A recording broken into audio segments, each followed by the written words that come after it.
The smoke curled through the cracks in the cabin walls like ghostly fingers reaching for Margaret Sullivan. She pressed her back against the rough wooden planks, her hands clutching her swollen belly as another contraction seized her body. Outside, the Wyoming winter of 1872 howled with fury, but inside, the crackling flames from the overturned lantern had begun their deadly dance across the floor.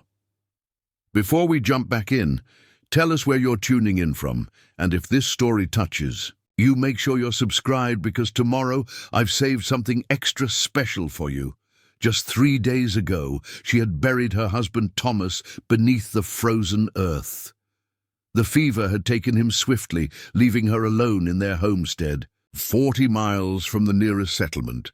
Now, as labor pains racked her body and fire consumed her only shelter, Margaret faced the very real possibility that she and her unborn child would join Thomas before the sun rose again. The cabin had been their dream.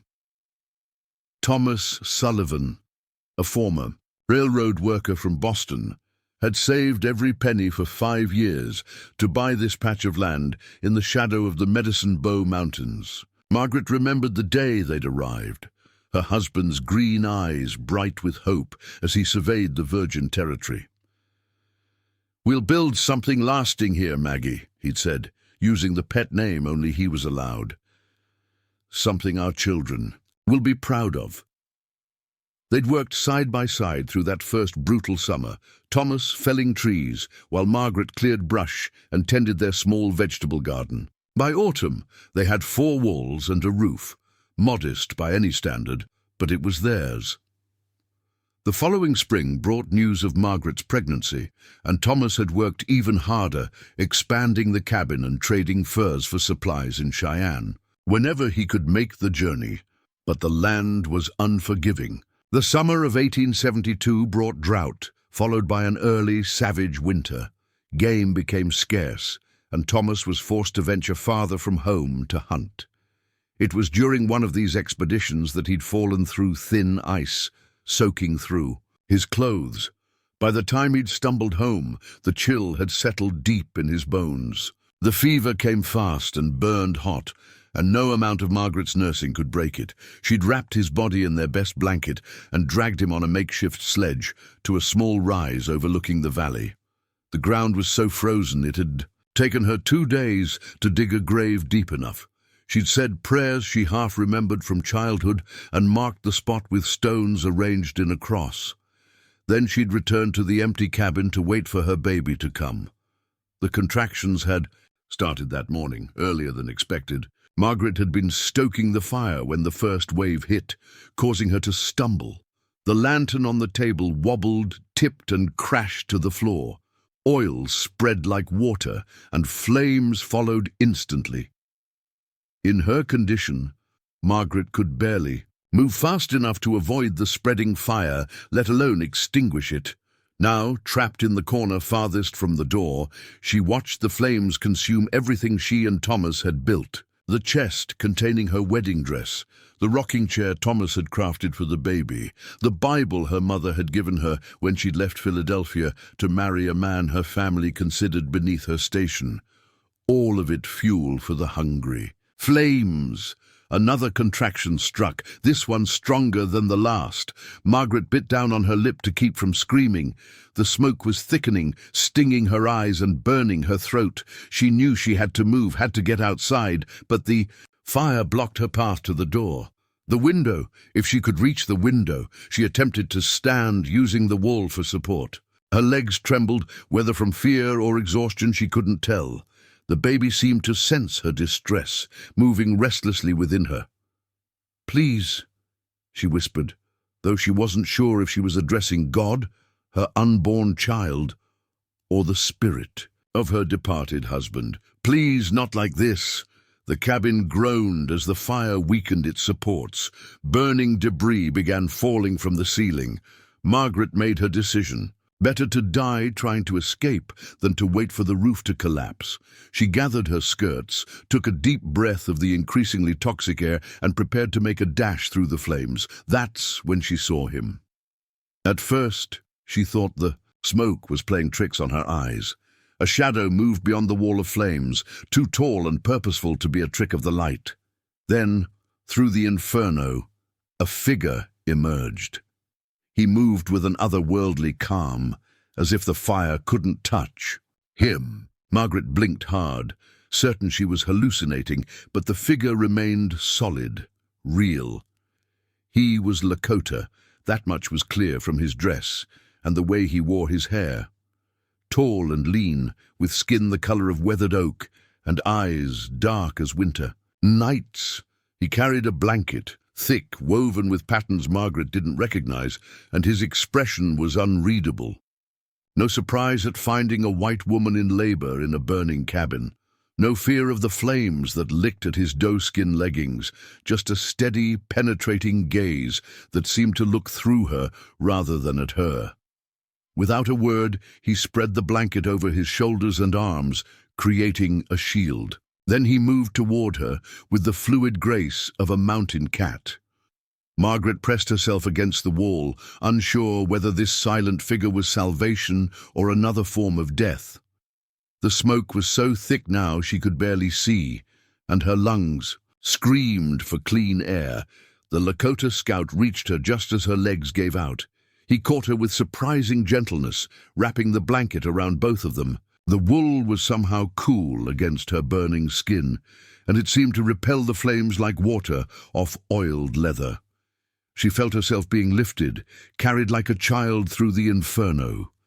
The heat was overwhelming, the roar of the fire deafening. But within the cocoon of the blanket, Margaret found a strange peace. They burst through what remained of the cabin door into the shocking cold of the Wyoming night. The scout carried her several yards from the burning structure before setting her down in a snowbank. The sudden cold against her back made her gasp. But it was clean, blessed air that filled her lungs. Another contraction hit, harder than any before. Margaret doubled over, unable to suppress a cry of pain. The scout knelt beside her, his dark eyes assessing. He spoke then, just one word in accented English. Soon. The cabin collapsed behind them with a tremendous crash, sending sparks spiraling into the star-filled sky. Margaret watched her home, her memories, her last connection to Thomas disappear into the flames. But there was no time for grief. Her body was demanding all her attention now. The baby was coming. The scout moved with quiet efficiency. He cleared a space in the snow, laid down the miraculous blanket, and helped Margaret onto it. From somewhere, she didn't see where, he produced a knife, its blade glinting in the firelight. Margaret's heart seized with fresh fear, but he merely used it to cut strips from the hem of his own shirt. The next hour blurred into a haze of pain and effort. The scout never spoke again, but his presence was strangely comforting.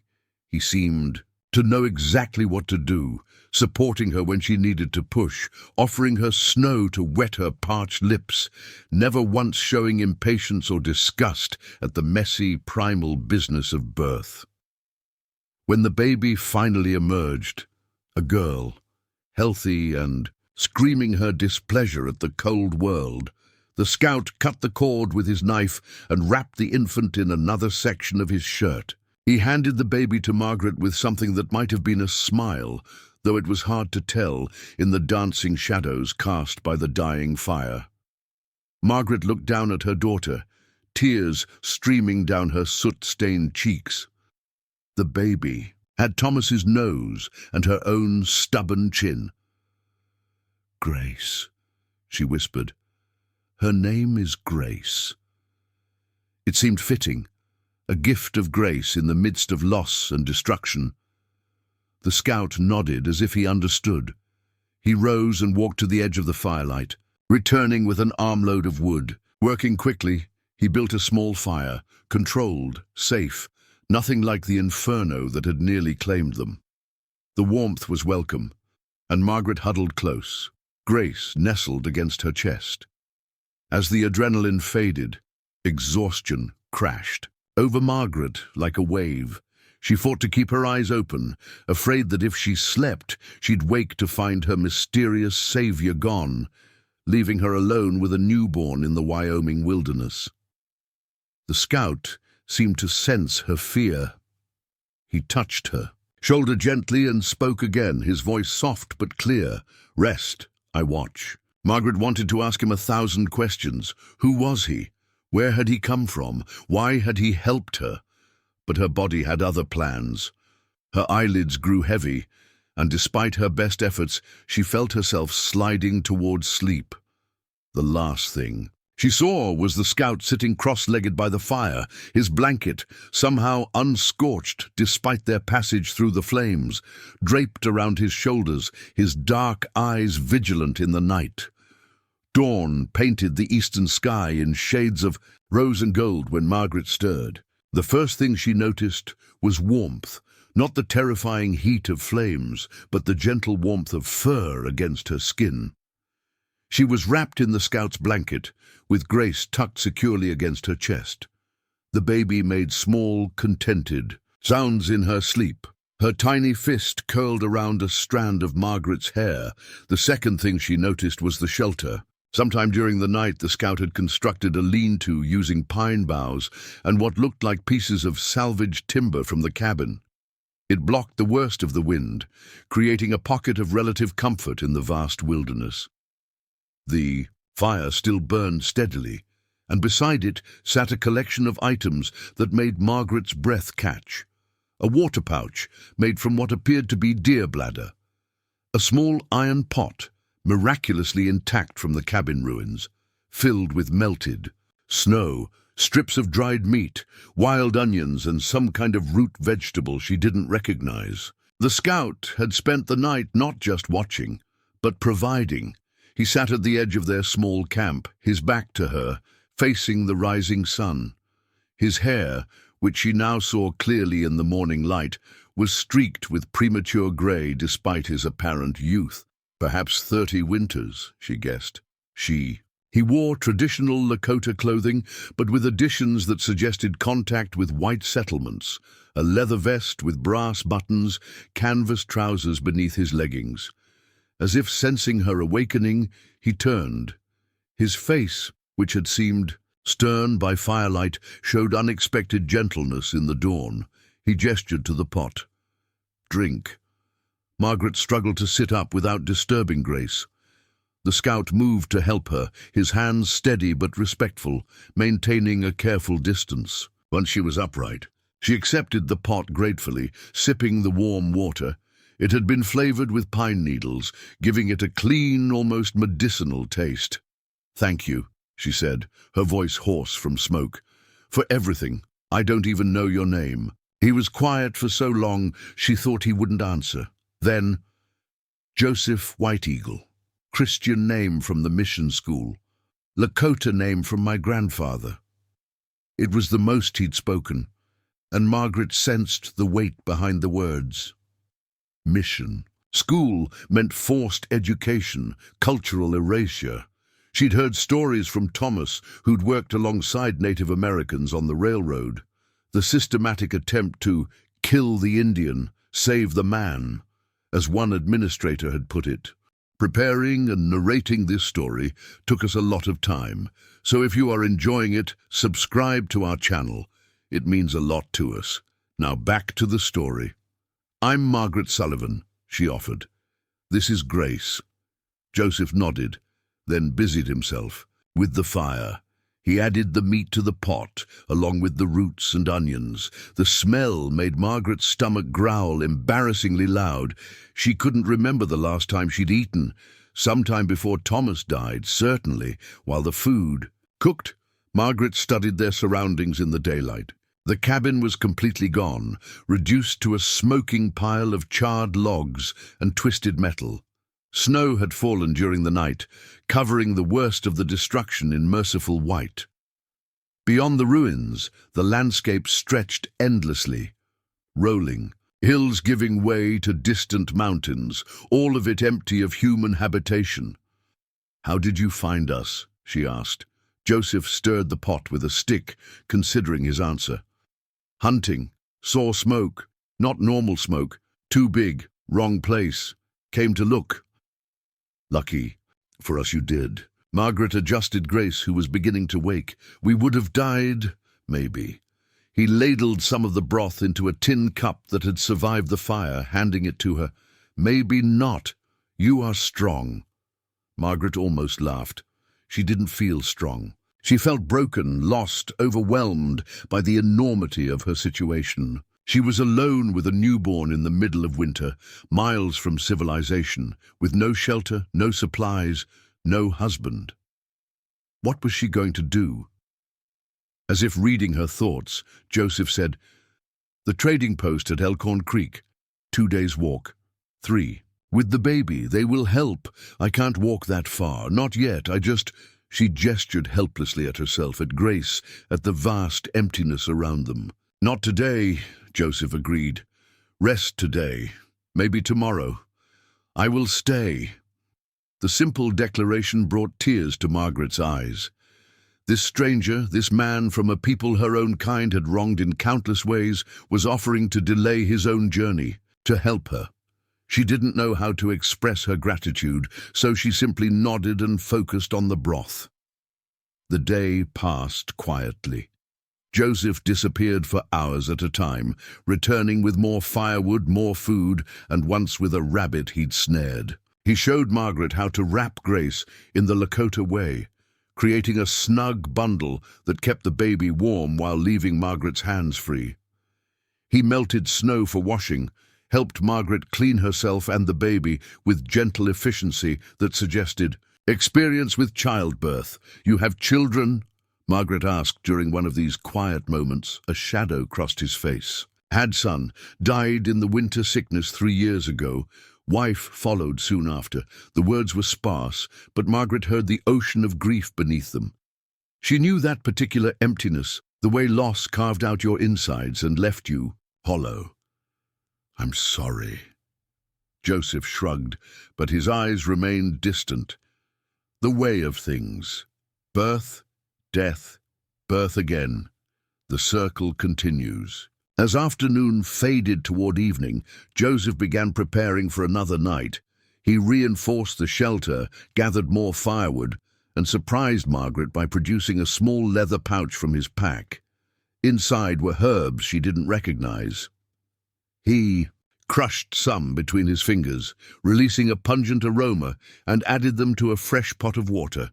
"For healing," he explained. "My grandmother's medicine helps the body recover from birth." Margaret accepted the tea gratefully. It tasted bitter, but not unpleasant, and within minutes she felt a subtle easing of the deep ache in her muscles. Grace nursed contentedly, seemingly unfazed by their dramatic entry into the world. As darkness fell, Joseph built up the fire and settled into the same watchful position as the night before. Margaret found herself studying him in the firelight, trying to reconcile everything she'd been told about Indians with the reality of this quiet, competent man who'd saved their lives. "Why?" she asked suddenly. "Why help us? Your people have no reason to love mine." Joseph was quiet for so long, she wondered if he'd heard her. Finally he spoke, his voice carrying the weight of old pain and hard-won wisdom. "When I was a boy, maybe 10 winters, soldiers came to our village, killed many. My mother hid me in the river, under the bank. I watched." He paused, his jaw tightening. "I watched everything."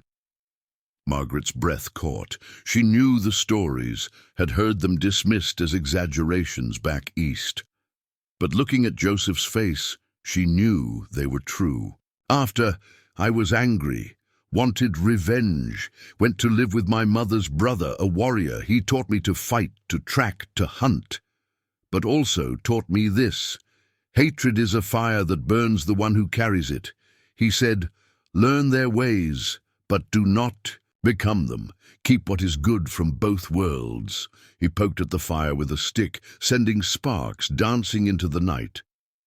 "The mission school was punishment for a raid I did not join. They cut my hair, forbade my language, gave me Christian name. But I remembered my uncle's words, learned their language, their God, their ways, kept what was useful. When they released me, I became a scout. Not for soldiers, never for soldiers. For wagon trains, traders, people who need a guide. And tonight when you saw the fire, Joseph looked at her directly, saw a woman in trouble, a child being born, nothing more. The color of skin, the shape of God, these matter to fire, to death, to new life crying in the night. His words settled over Margaret like a benediction. She thought of Thomas, of his dreams for this land, of the child they'd created together. Thought of the irony that it was a Lakota man who'd ensured their daughter's survival. Thomas, my husband, he believed in building bridges, she said softly. Between people, between worlds. He said the frontier didn't have to be about taking, it could be about sharing.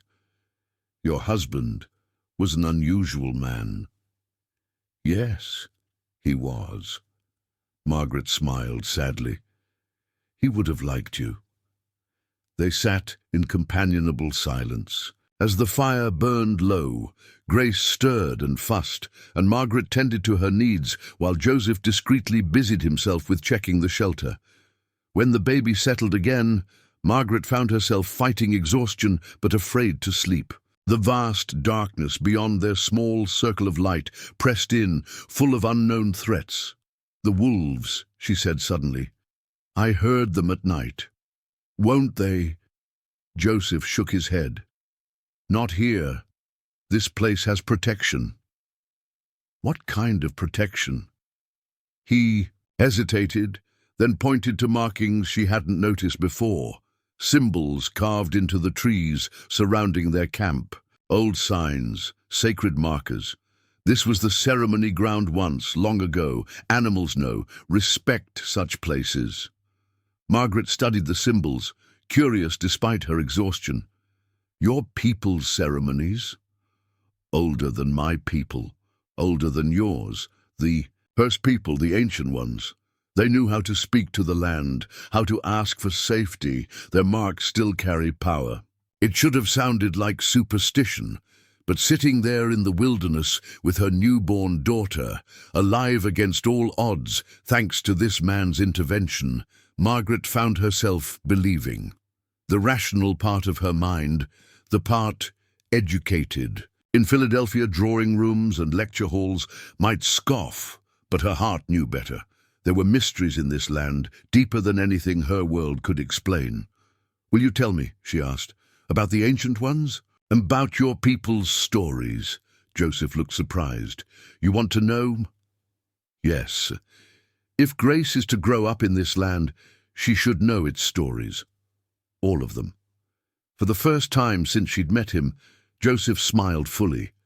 It transformed his face, making him look younger, almost boyish. My grandmother was the storyteller. I am poor substitute, but I will try. He began slowly, his voice taking on a rhythmic quality that suggested oral tradition passed down through generations. He told of the time before time, when the world was new and the boundaries between human and animal, spirit and flesh, were fluid. Of Spider-Woman who wove the web of fate. Of White Buffalo Calf Woman who brought the sacred pipe. Of Trickster, Coyote whose pranks taught important lessons. Margaret listened, mesmerized. The stories were unlike anything from her own tradition. No clear moral lessons, no simple heroes and villains. Instead, they spoke of balance, of relationship, of the interconnectedness of all things. They painted a picture of a world where humans were not masters but participants, where wisdom came from understanding one's place in the great web of existence. As Joseph spoke, the fire burned lower, the stars wheeled overhead, and Grace slept peacefully in her mother's arms.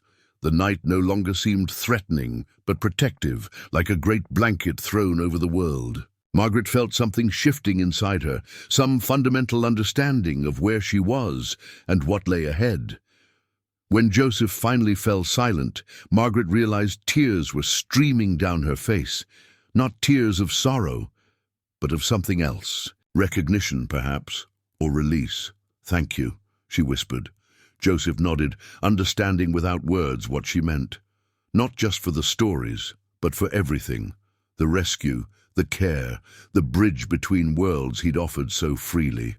Sleep. Now, he said, settling back into his watchful position. Tomorrow is soon enough for decisions. Margaret lay back, cradling Grace close. Through the gaps in the shelter, she could see stars, more stars than she'd ever noticed in her life, as if the sky itself was celebrating her daughter's arrival.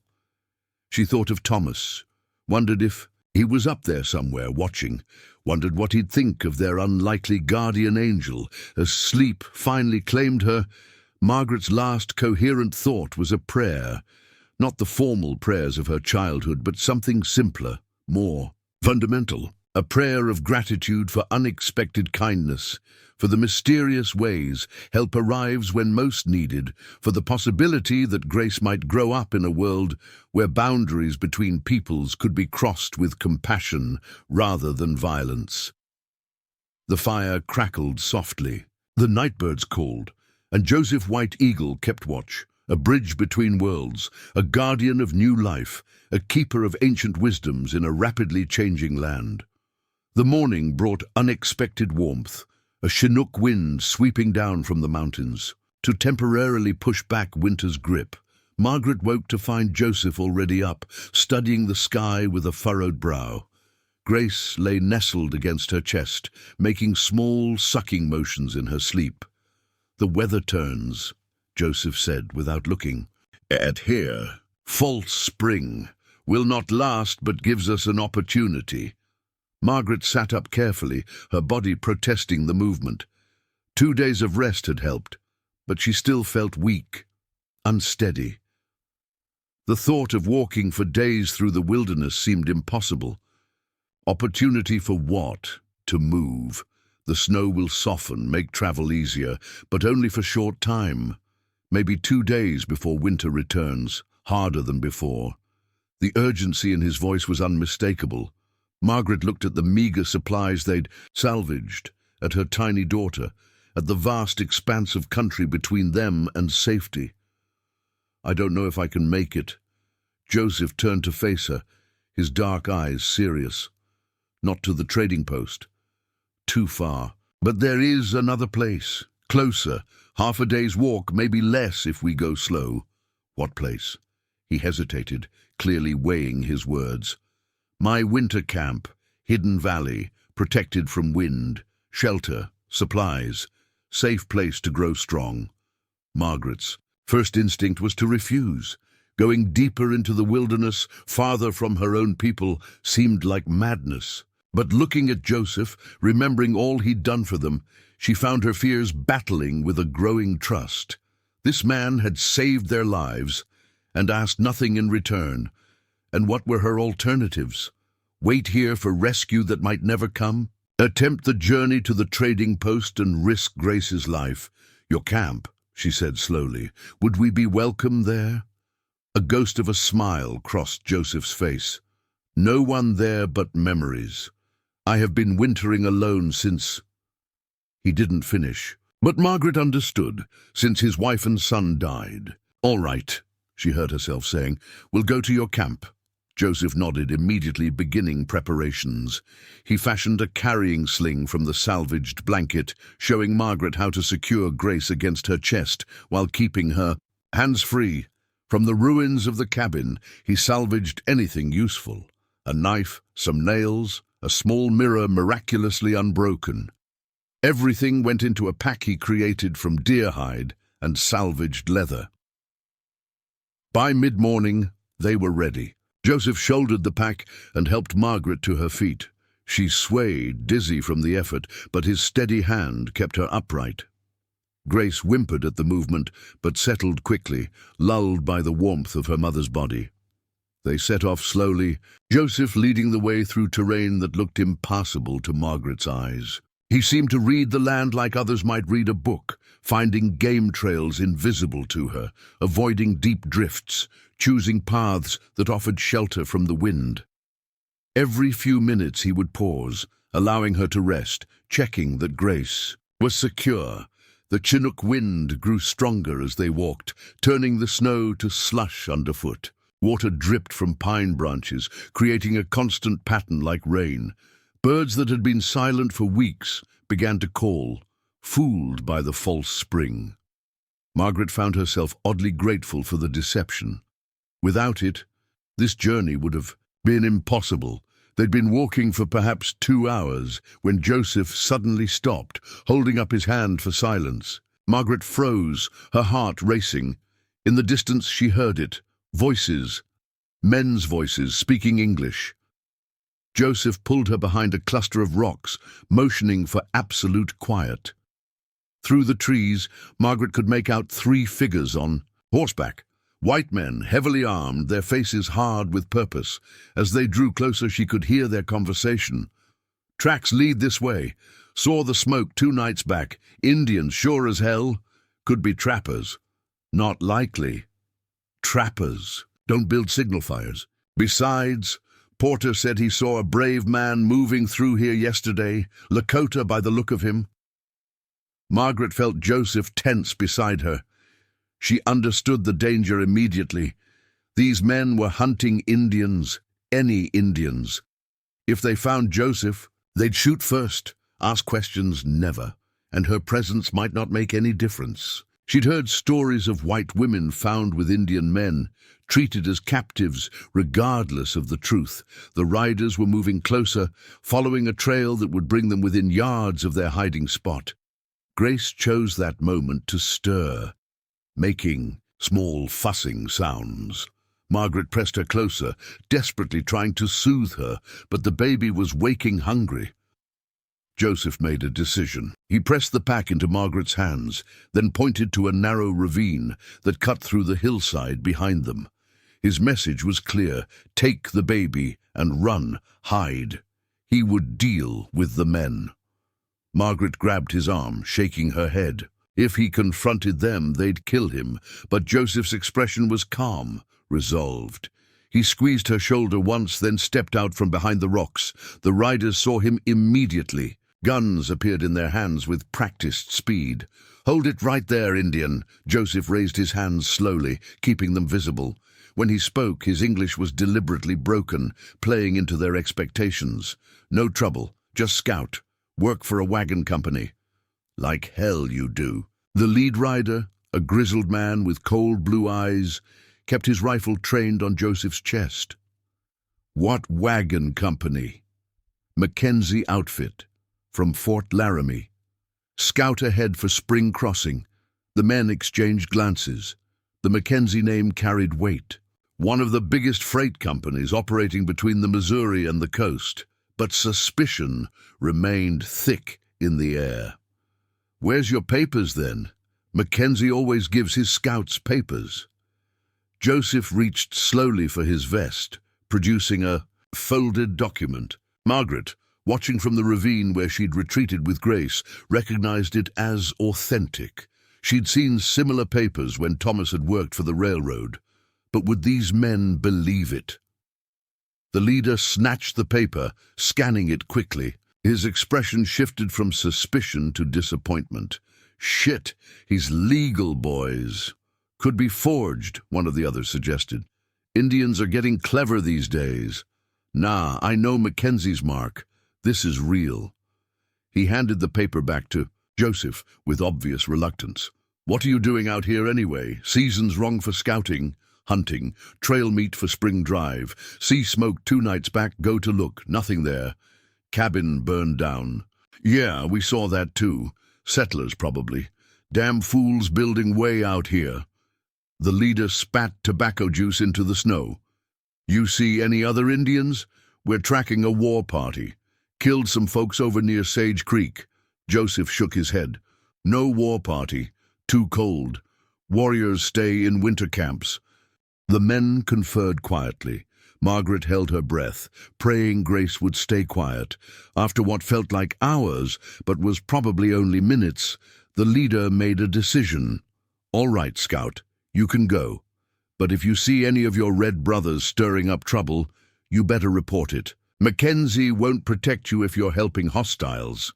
Joseph nodded, keeping his expression neutral. The riders wheeled their horses and continued on their way, their voices fading into the distance. Only when they were completely gone did Joseph signal for Margaret to emerge. She came out slowly, Grace beginning to cry in earnest now. "Those men!" "Hunters," Joseph said simply, "always hunters. Looking for an excuse to kill Indians. Any Indians. But you had papers. You were legitimate." A bitter smile crossed his face. "Papers make me good Indian, useful Indian. Without them—" He drew a finger across his throat. Margaret shuddered, understanding more fully the constant danger Joseph lived with. Even helping her put him at risk. If those men had found them together, they might have shot first, assuming he'd kidnapped her.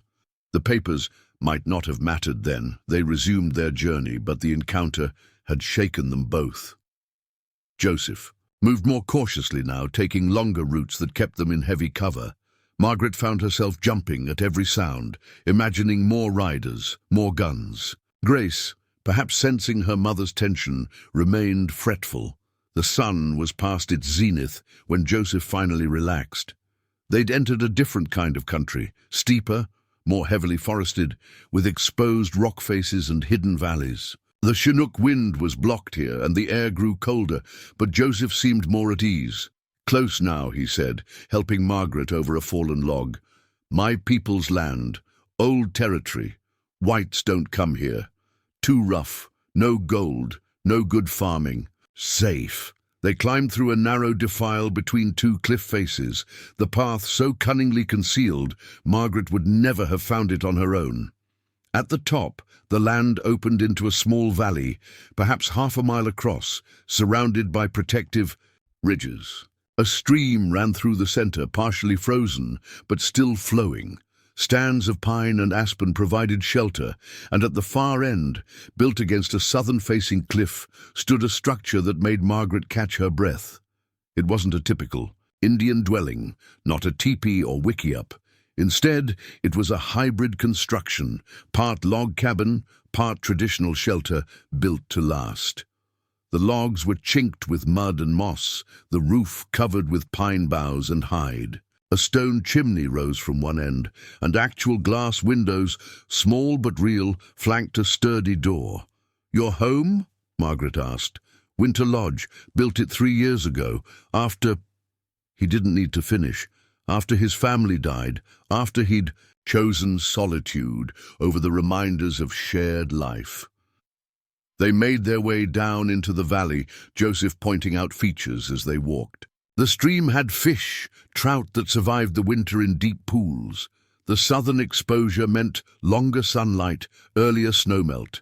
Natural hot springs emerged from the rocks near the cliff, creating pockets of warmth even in the deepest winter. Caves in the cliff face provided additional storage, natural refrigeration. "It's perfect," Margaret breathed, "like a hidden paradise." Joseph's expression was unreadable. Sanctuary, but also prison, cut off from the world, from people, good for healing, not good for living, not alone.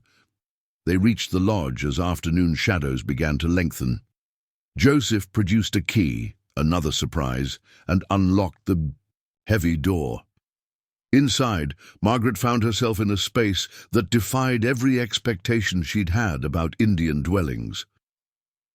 The main room was perhaps 20 feet square, with a stone fireplace dominating one wall. Wooden shelves held books, actual books in English, and what she assumed was Lakota. Maps covered one wall, detailed topographical charts mixed with traditional pictographs. A table and chairs, roughly made but sturdy, occupied the center. In one corner stood a bed frame with a cornhusk mattress. Everything spoke of a man caught between worlds, trying to forge something new from the fragments of both. Joseph busied himself starting a fire, while Margaret settled into a chair, exhausted beyond measure. Grace nursed hungrily, finally content after the long journey. As warmth filled the room, Margaret felt herself relaxing for the first time since Thomas's death. They were safe. They had shelter. They had a chance. From hidden caches, Joseph produced Supplies that seemed miraculous after their deprivation, dried meat and vegetables, cornmeal, even tea and sugar. He prepared a simple meal while Margaret explored the lodge, marveling at the ingenuity of its construction. The windows, he explained, had come from an abandoned army outpost. The stove was a trade from a Mormon settler. The books were gifts from a missionary who'd understood that forcing conversion and sharing knowledge were different things. As they ate, Joseph told her more about the valley. His grandfather had shown it to him as a boy, one of many secret places the Lakota preserved against future need. When the reservation system tightened, when the buffalo vanished, when the old ways became impossible, such places offered refuge. He'd claimed this one after his personal losses, needing solitude to wrestle with grief. "But you leave sometimes," Margaret observed. "To scout, to trade." "Cannot live only in the past," Joseph replied. "Must walk in both worlds even when it hurts." "My son." He paused, his voice catching slightly. "My son would be 5 now. Same age I was when grandfather first brought me here. I promised to show him. Now." He trailed off, but Margaret understood. The future he'd planned had died with his child. Now he moved through life fulfilling obligations, maintaining connections, but without the driving purpose family provided. They sat in silence as darkness fell outside. Grace slept peacefully in Margaret's arms, her tiny face relaxed in the way only infants achieve. The fire crackled, casting dancing shadows on the walls.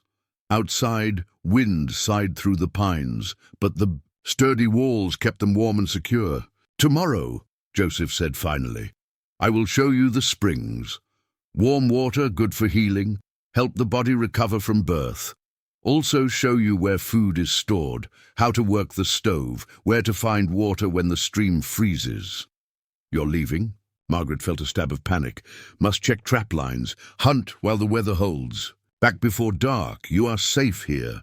Door locks from inside. No one knows this place except me." Margaret nodded, trying to master her fear. She'd been alone before, those terrible days after Thomas died. But this felt different, more isolated, yet paradoxically safer. As if reading her thoughts, Joseph added, "This valley is protected, not just hidden, protected. Old medicine. Grandfather's grandfather made ceremonies here, asking spirits for sanctuary. Animals know. Men feel it too, turn away without knowing why. You felt it coming through the pass?" Margaret considered. She had felt something, a sense of crossing a threshold, entering space that was somehow set apart. Yes, like walking into a church. Same thing, sacred space, different tradition, same purpose. They prepared for night, Joseph insisting Margaret take the bed while he made a pallet near the fire. She protested, but he was firm. "You need rest, real rest, cannot heal on the ground." As she settled into the unexpected comfort of the corn husk, mattress, Grace beside her in a nest of blankets, Margaret found herself thinking about the strangeness of life. A week ago, she'd been a frontier wife, struggling but hopeful, building a future with her husband. Now she was a widow, sheltering in an Indian lodge, dependent on the kindness of a man her people had wronged in countless ways. Yet here, in this hidden valley, she felt safer than she had in months. "Joseph," she called softly, "why did you really help us? Not just because we needed it. You could have sent us to the trading post, pointed the way. Why bring us here?" In the firelight, she saw him consider the question. When he spoke, his voice carried truth, hard-won from pain.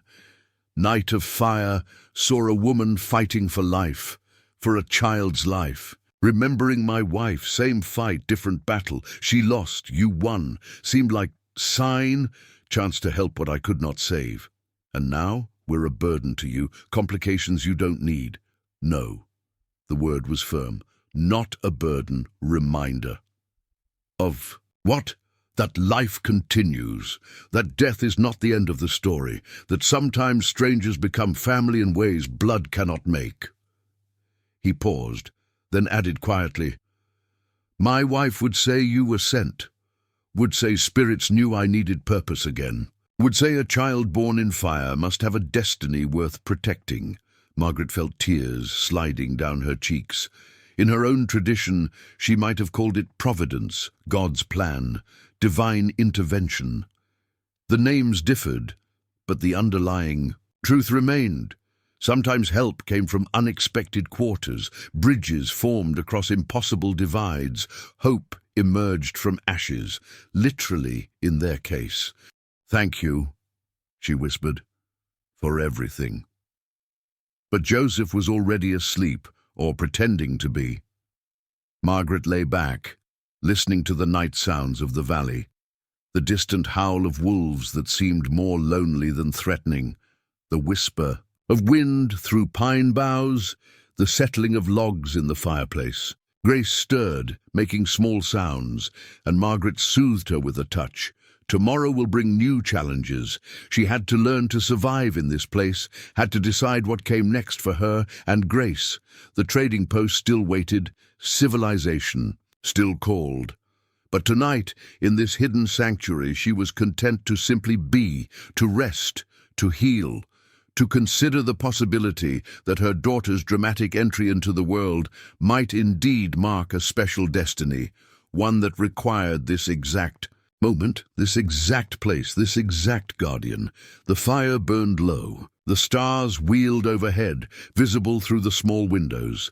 And in the hidden valley that had sheltered generations of seekers, 3 broken people began the slow process of becoming something new together, not replacing what was lost, but creating what was needed for the journey ahead.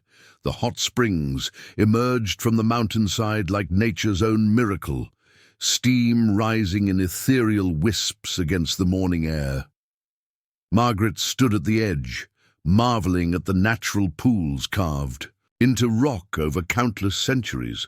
The water was crystal clear, revealing smooth stones at the bottom, and warm enough to send clouds of vapor into the cold mountain air. Joseph had led her here at first light, carrying Grace while Margaret navigated the narrow path. Now he stood back respectfully as she tested the water with her hand. The temperature was perfect, hot enough to soothe but not scald.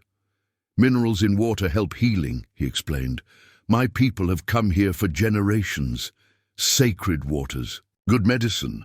Margaret had been raised to be modest, but the promise of warm water after days of cold and pain overcame her reservations. Joseph turned away without being asked, busying himself with checking snares he'd set along the tree line. With careful movements, Margaret undressed and lowered herself into the pool, gasping as the heat embraced her battered body. The relief was immediate and profound. Muscles she hadn't realized were clenched began to relax. The deep ache from childbirth eased. For the first time since the fire, she felt truly clean. She closed her eyes, letting the mineral-rich water work its magic. Grace lay nearby on a bed of soft pine needles, wrapped in the miraculous blanket that had saved them from the flames. The baby seemed content, making small cooing sounds as she watched the play of sunlight through the trees. The scene was so peaceful it felt almost dreamlike. "Your wife," Margaret called to Joseph, who was examining tracks near the forest edge. "She came here too?" "Yes, many times," said the waters sang to her. He remained focused on his task, giving her privacy. "She was with child when the sickness came. Would have given birth in spring." Margaret's heart ached for him. To lose both a wife and an unborn child, the parallel to her own loss was painful. Yet Joseph had saved her and Grace, had given them what he couldn't give his own family. The generosity of that act overwhelmed her. She bathed in silence after that, washing away not just the physical remnants of their ordeal, but something deeper. When she finally emerged, wrapping herself in the clean clothes Joseph had provided from his stores, she felt renewed in more than body. They spent the morning at the springs, Joseph teaching her which pools were best for different purposes, the hottest for sore muscles, the cooler ones for drinking.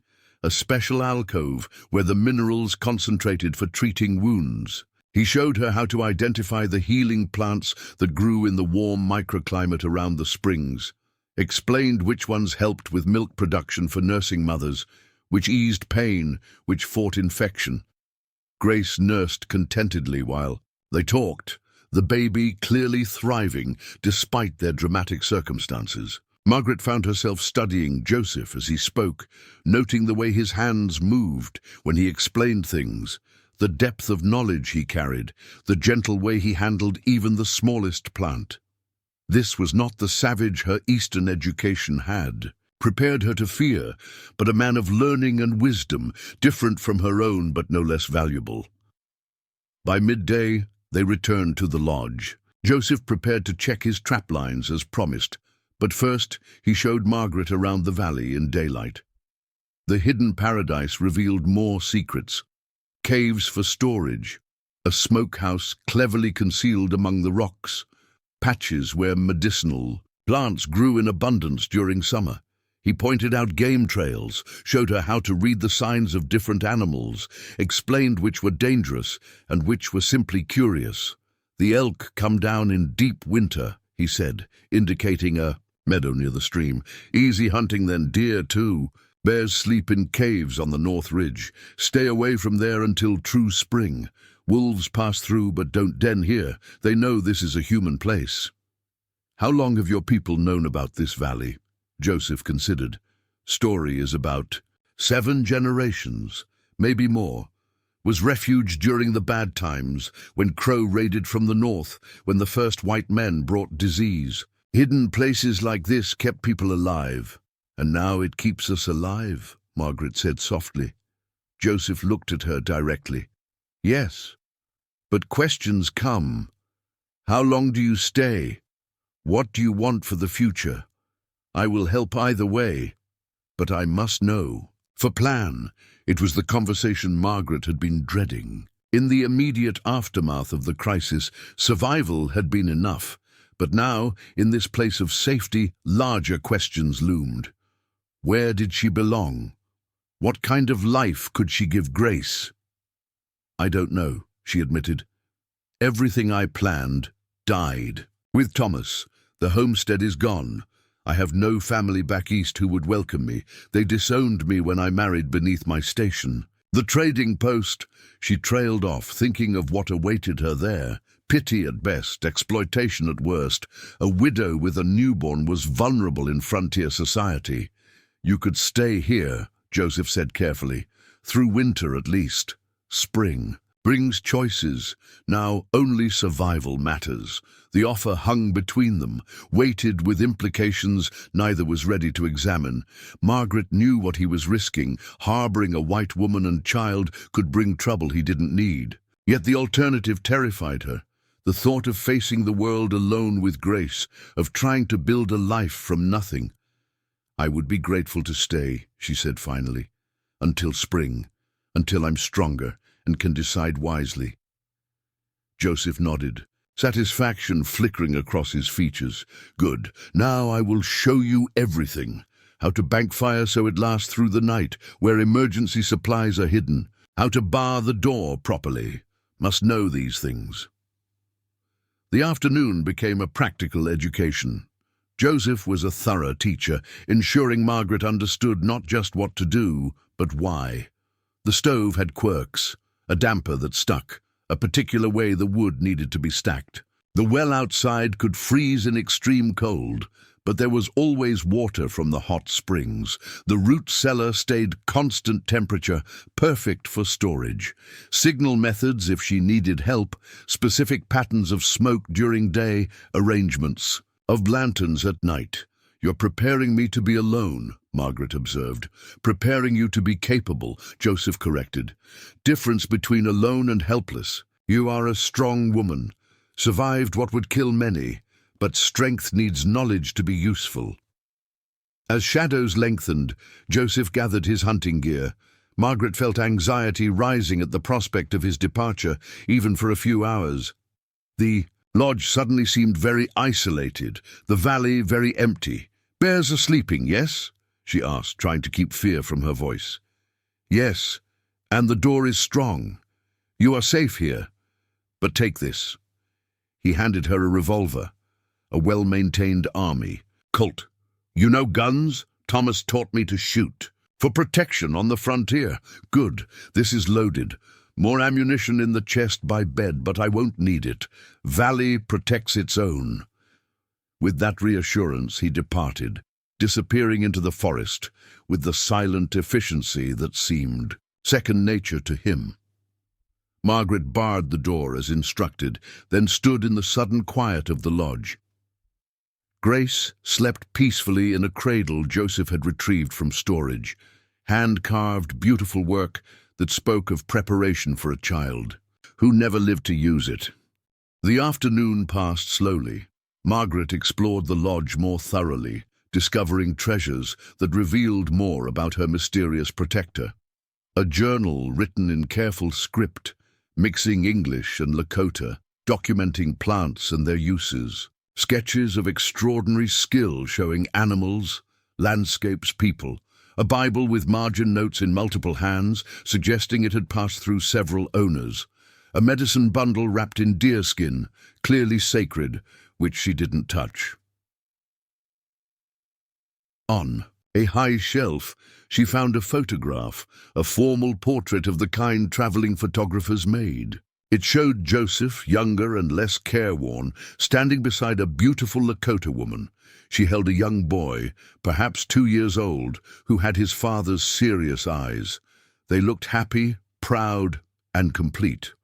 Margaret studied the image for a long time, understanding better the magnitude of Joseph's loss and the generosity of his aid to her.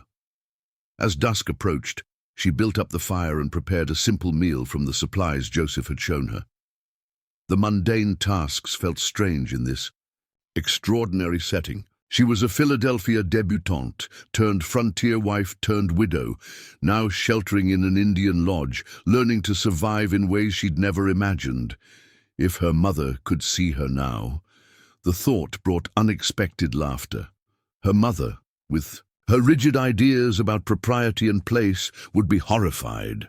But Thomas would understand. He'd always said the frontier demanded adaptation, required people to shed old limitations and discover new capabilities. "We make ourselves new out here, Maggie," he'd told her. "Become who we need to be, not who we were told to be." A sound outside interrupted her reverie. Footsteps on the porch, but wrong somehow. Too heavy, too hesitant. Not Joseph's silent tread. Margaret grabbed the revolver, her heart pounding. The footsteps paused at the door. Then came a knock, loud, demanding. "Anyone in there? Open up." A white man's voice, slurred with drink. Margaret remained silent, praying he'd leave. But the knock came again, harder. "Saw smoke from the chimney. Know someone here. Open up or I'll break it down." Margaret recognized the voice now. One of the riders from that morning, the one who'd suggested Joseph's papers were forged. Somehow he'd found the valley and tracked them here. Fear turned to ice in her veins. "I'm armed," she called, trying to keep her voice steady. "State your business." Well, a woman. The man's laugh was ugly. "White woman, by the sound. What are you doing in that Indian's hideout, missy? He is keeping you prisoner?" "No one's keeping me anywhere. I'm here by choice, now leave." "Don't think so. That buck's got something of mine. Owes me from a card game last fall. Figured I'd collect while he's gone." Margaret doubted the truth of this. More likely the man had followed them, waited for Joseph to leave, saw an opportunity. She checked the revolver, ensuring it was ready. Grace stirred in her cradle, but mercifully didn't cry. "You're mistaken," she said firmly. "Please leave. My husband will return soon." Husband. Another ugly laugh. "That's what you call him. Squawman's whore is more like it. Open this door, woman. Got business with you now." The threat in his voice was unmistakable. Margaret backed away from the door, positioning herself between it and Grace. She raised the revolver, aiming at chest. Height. If he broke through, she'd have one chance. The door shuddered under a heavy impact.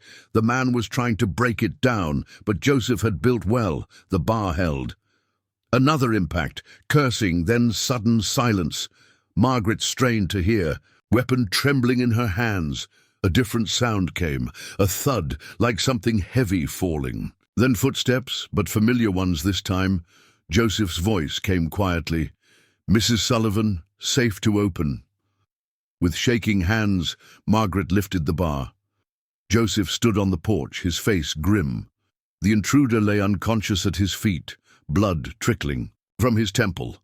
"Heard him from the ridge," Joseph explained. "Came fast. You hurt?" "No. He didn't get in. Just frightened me." Margaret lowered the gun, her legs suddenly weak. "He said you owed him money." "Lie. This one always causes trouble. Drinks, fights, blames Indians for his failures." Joseph dragged the unconscious man off the porch with efficient disgust. "We'll leave him at the valley entrance. When he wakes, won't remember how to return. Old medicine confuses such minds. Won't he bring others? Tell them about this place." Joseph shook his head. "Who believes drunkard stories about hidden valleys? Besides, he trespassed, threatened white woman. His friends know this is wrong, even if they hate Indians. They won't help him." Margaret watched as Joseph tied the man's hands and feet, then loaded him onto his own horse like a sack of grain. The casual competence was reassuring and unsettling in equal measure. This man who showed such gentleness with her and Grace was equally capable of violence when needed. The duality reminded her that the frontier demanded such contradictions of everyone who survived it. While Joseph dealt with the intruder, Margaret checked on Grace, who had slept through the entire incident. The baby's peaceful face calmed her racing heart. Whatever happened, she had to be strong for her daughter, had to learn not just to survive, but to protect. Joseph returned an hour later, the intruder's horse in tow. "Left him where his friends." "We'll find him. Took his weapons. He won't trouble us again." "How can you be sure?" Joseph's smile was cold.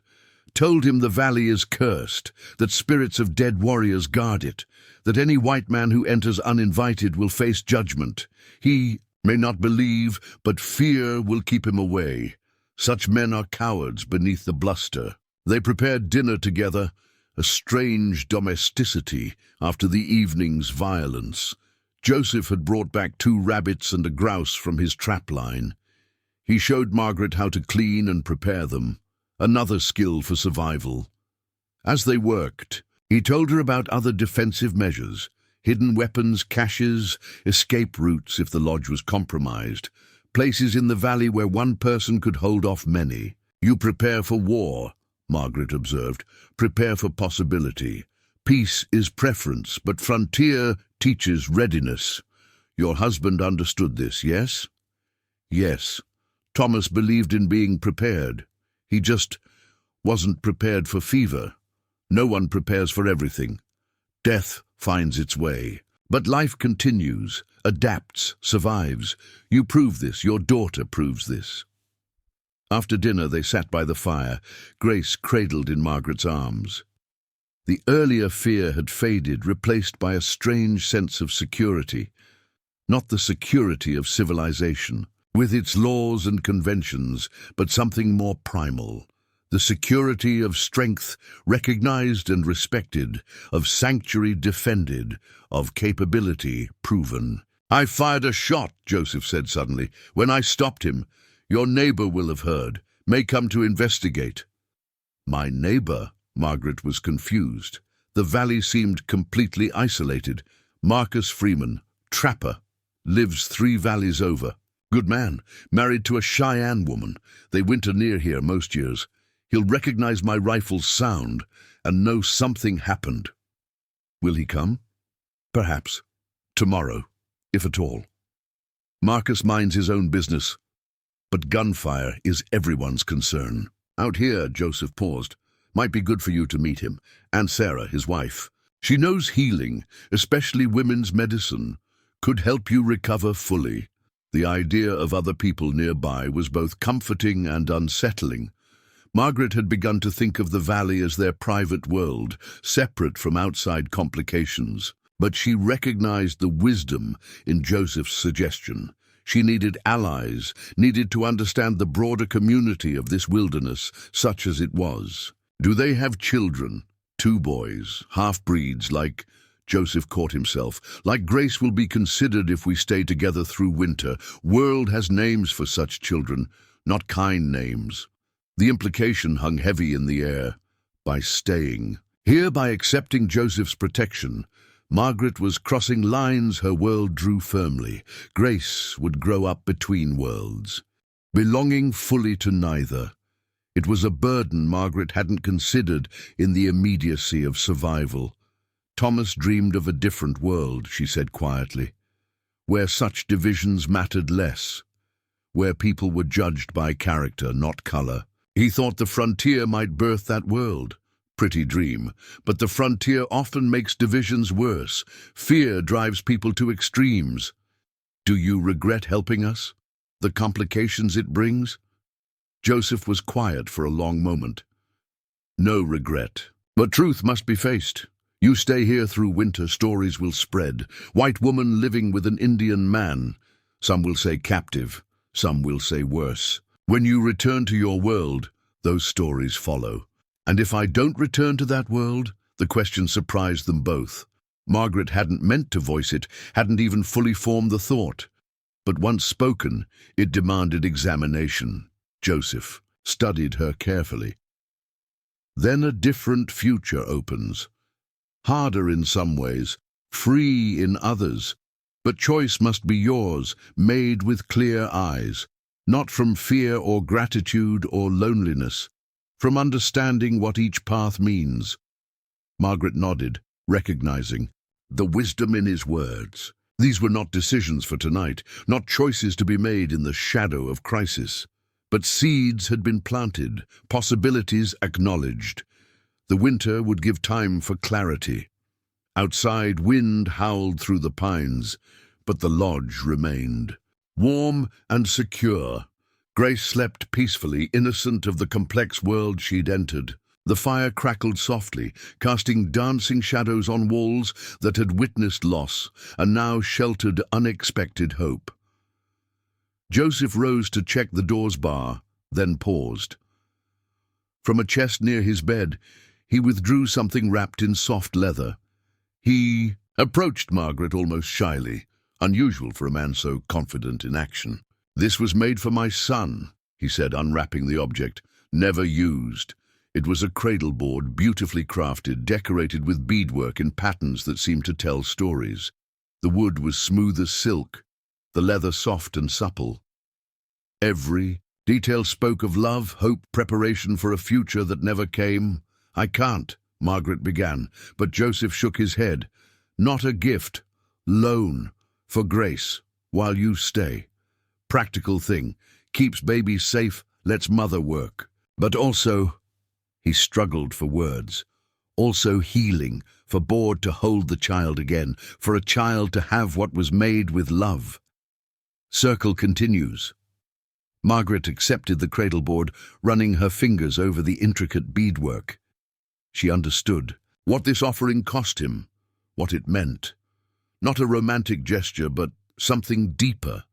The sharing of sacred things, the weaving of separate griefs into shared purpose. "Thank you," she whispered, "for everything, for saving us, for sheltering us, for—" She gestured helplessly at the lodge, the valley, the complex new world opening before them.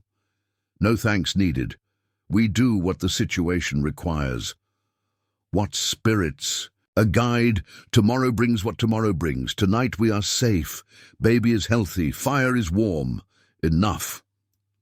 He returned to his pallet by the fire, leaving Margaret to process the day's revelations. She looked down at Grace, at the cradleboard that would carry her, at the strange new life taking shape around them. The future remains uncertain, full of hard choices and unclear paths. But for tonight, Joseph was right. They were safe. They were warm. They had found an unlikely sanctuary and an unexpected alliance. It was enough. The wind continued its lonely song outside.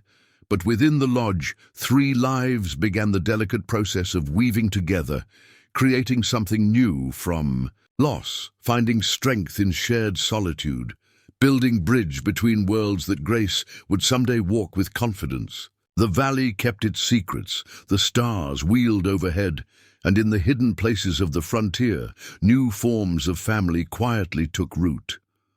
Marcus Freeman arrived with the dawn, his approach announced by the barking of dogs and the jingling of chains.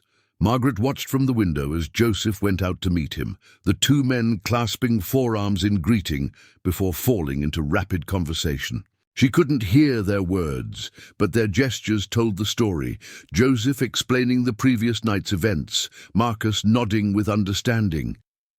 The trapper was a bear of a man, broad-shouldered and bearded, with laugh lines carved deep. Around his eyes, his clothes were a practical mix of frontier gear and native influences, and he moved with the same easy confidence Margaret had observed in Joseph. When he glanced toward the lodge and saw her watching, he touched his fur cap. In greeting, his smile warm and genuine. Behind him, a woman dismounted from a painted pony. She was clearly Native American, Cheyenne, Joseph had said, but dressed in a combination of traditional and European clothing that somehow looked entirely natural. Her long black hair was braided with ribbons, and her eyes held both wisdom and humor. This must be Sarah. Margaret stepped onto the porch, Grace in her arms. The mountain morning was crisp, the sky a brilliant blue that seemed to go on forever. Sarah approached with measured steps, her gaze taking in everything. Margaret's appearance, the way she held Grace, the subtle signs that spoke of recent childbirth and trauma. "You are the woman who gave birth in fire," Sarah said without preamble. Her English was accented but clear. "Joseph told Marcus, the spirits protected you and your daughter." Yes, Joseph saved us. We owe him everything." Sarah's eyes crinkled. Perhaps you save each other. The spirits work in circles, not straight lines." She moved closer, studying Grace with the practiced eye of a mother and healer. "May I?" Margaret hesitated only a moment before, allowing Sarah to examine Grace. The woman's hands were gentle but sure, checking the baby's color, her breathing, the soft spot on her skull. She nodded approval. Strong child, born between worlds, fire and snow, death and life. Such children often carry special medicine. She looked at Margaret directly. "You heal well. The body, I mean. The heart takes its own time. I'm recovering. The hot springs help. Joseph has been—" Margaret struggled for words. "He's been incredibly kind. Joseph knows loss, makes him see clear, help without conditions, but also makes him fragile in ways that don't show. You understand this?" Margaret nodded. She did understand, perhaps better than anyone. Grief created both strength and vulnerability, often in the same moment. She'd seen it in Joseph's eyes when he'd offered the cradle board, felt it in the careful distance he maintained, even while providing intimate care. The men joined them on the porch, Marcus carrying a pack that clinked with metal tools. "Mrs. Sullivan," he said, his voice deep and resonant, "Joseph tells me you had some trouble last night. Jake Prescott's always been a mean drunk, but this is bold even for him." "You know him?" "Know of him. Troublemaker, likes to blame others for his own failings. Indians are favorite targets. Won't be the last of his kind you meet out here, sorry to say, but he won't bother you again. Word spreads fast in these parts. Attack a woman with a baby, even a woman living with an Indian, and you mark yourself as beyond the pale." The casual way he said, "living with an Indian," made Margaret's cheeks warm. "I'm just sheltering here, until spring, until I decide." "No need to explain to us," Marcus said gently. "Sarah and I know something about crossing lines, making choices others don't understand. You do what's right for you and that baby. Let the rest sort itself." They spent the morning together, a strange but comfortable gathering. Sarah examined Margaret more thoroughly, providing herbs and instructions for complete recovery.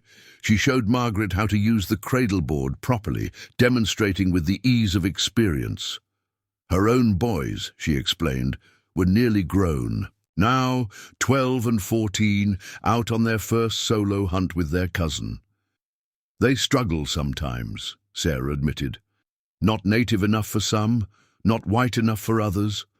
But Marcus and I taught them to be strong in both worlds. Your Grace will need that strength too, whatever path you choose. The conversation was interrupted by the sound of approaching horses, multiple riders, moving fast. Joseph was on his feet instantly, rifle in hand. Marcus joined him, both men moving with coordinated precision that spoke of past dangers faced together. But the lead rider carried a white flag, an actual piece of cloth tied to a stick. As the group drew closer, Margaret recognized the leader, James Mitchell, owner of the largest ranch in the territory. She'd met him once at a social gathering in Cheyenne, before she and Thomas had moved to their homestead. He was known as a fair man, one who honored agreements and kept his word. Mitchell rode up slowly, hands visible, his men hanging back at a respectful distance. "White Eagle," he called. "Freeman, ladies." He touched his hat brim. "Come in peace. Need to talk." Joseph lowered his rifle slightly. "Talk, then." "Had a visit from Jake Prescott this morning. Spinning tales about being ambushed, robbed. Says you got a white woman captive here. Now, I know Prescott for being a liar and a fool, but others are listening. There's talk of forming a rescue party." Margaret stepped forward. "I'm no captive, Mr. Mitchell. I'm here by choice. Mr. White Eagle saved my life and my daughter's. If anyone needs rescuing, it's from men like Prescott who threaten women and children." Mitchell studied her, taking in her obvious good health, the baby in her arms, the protective way both Joseph and Sarah flanked her. "Thought as much. You're the widow Sullivan, aren't you? Heard about your husband. I'm sorry for your loss." "Thank you. But why are you here?" "To prevent bloodshed, ma'am. Prescott's got some hotheads stirred up. They're talking about riding. Up here in force, liberating you whether you want it or not. Figured I'd come get the truth, try to calm things down." Marcus spat to the side. "Since when do folks need liberating from safety and kindness?" "Since fear makes fools of otherwise sensible people," Mitchell replied. "Look, I got no quarrel with any of you. Joseph scouted for my drives, always been straight with me. But you know how it is. White women with an Indian people assume the worst. Add Prescott's lies to the mix, and we got potential for real trouble." Joseph's expression was stony. "They come here with violence. They find violence. This valley is a sanctuary, has been for generations. We'll not let it be violated." "Nobody wants that," Mitchell said quickly. "That's why I'm here, trying to find a solution that keeps everyone whole." Sarah spoke up. "Solution is simple. People mind their own business. Women make her own choices. Men respect those choices or answer them." Mitchell sighed. "In a perfect world, yes, but this isn't that world. Not yet." He focused on Margaret. "Ma'am might help if you came to town, just to show folks you're not held against your will. Let them see you're healthy, the baby's fine. Might take the wind out of their sails." Margaret felt everyone's eyes on her. She understood what Mitchell was really saying. Her presence in town, her public statement of choice, could diffuse the situation, but it would also mean exposure, judgment, in questions she wasn't ready to answer, and it would mean leaving the valley's safety even temporarily.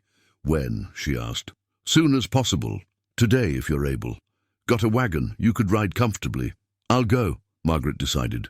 "But Joseph comes with me, as my friend, my protector. If people have questions, they can ask directly. No hiding, no shame." Mitchell nodded slowly. "Fair enough.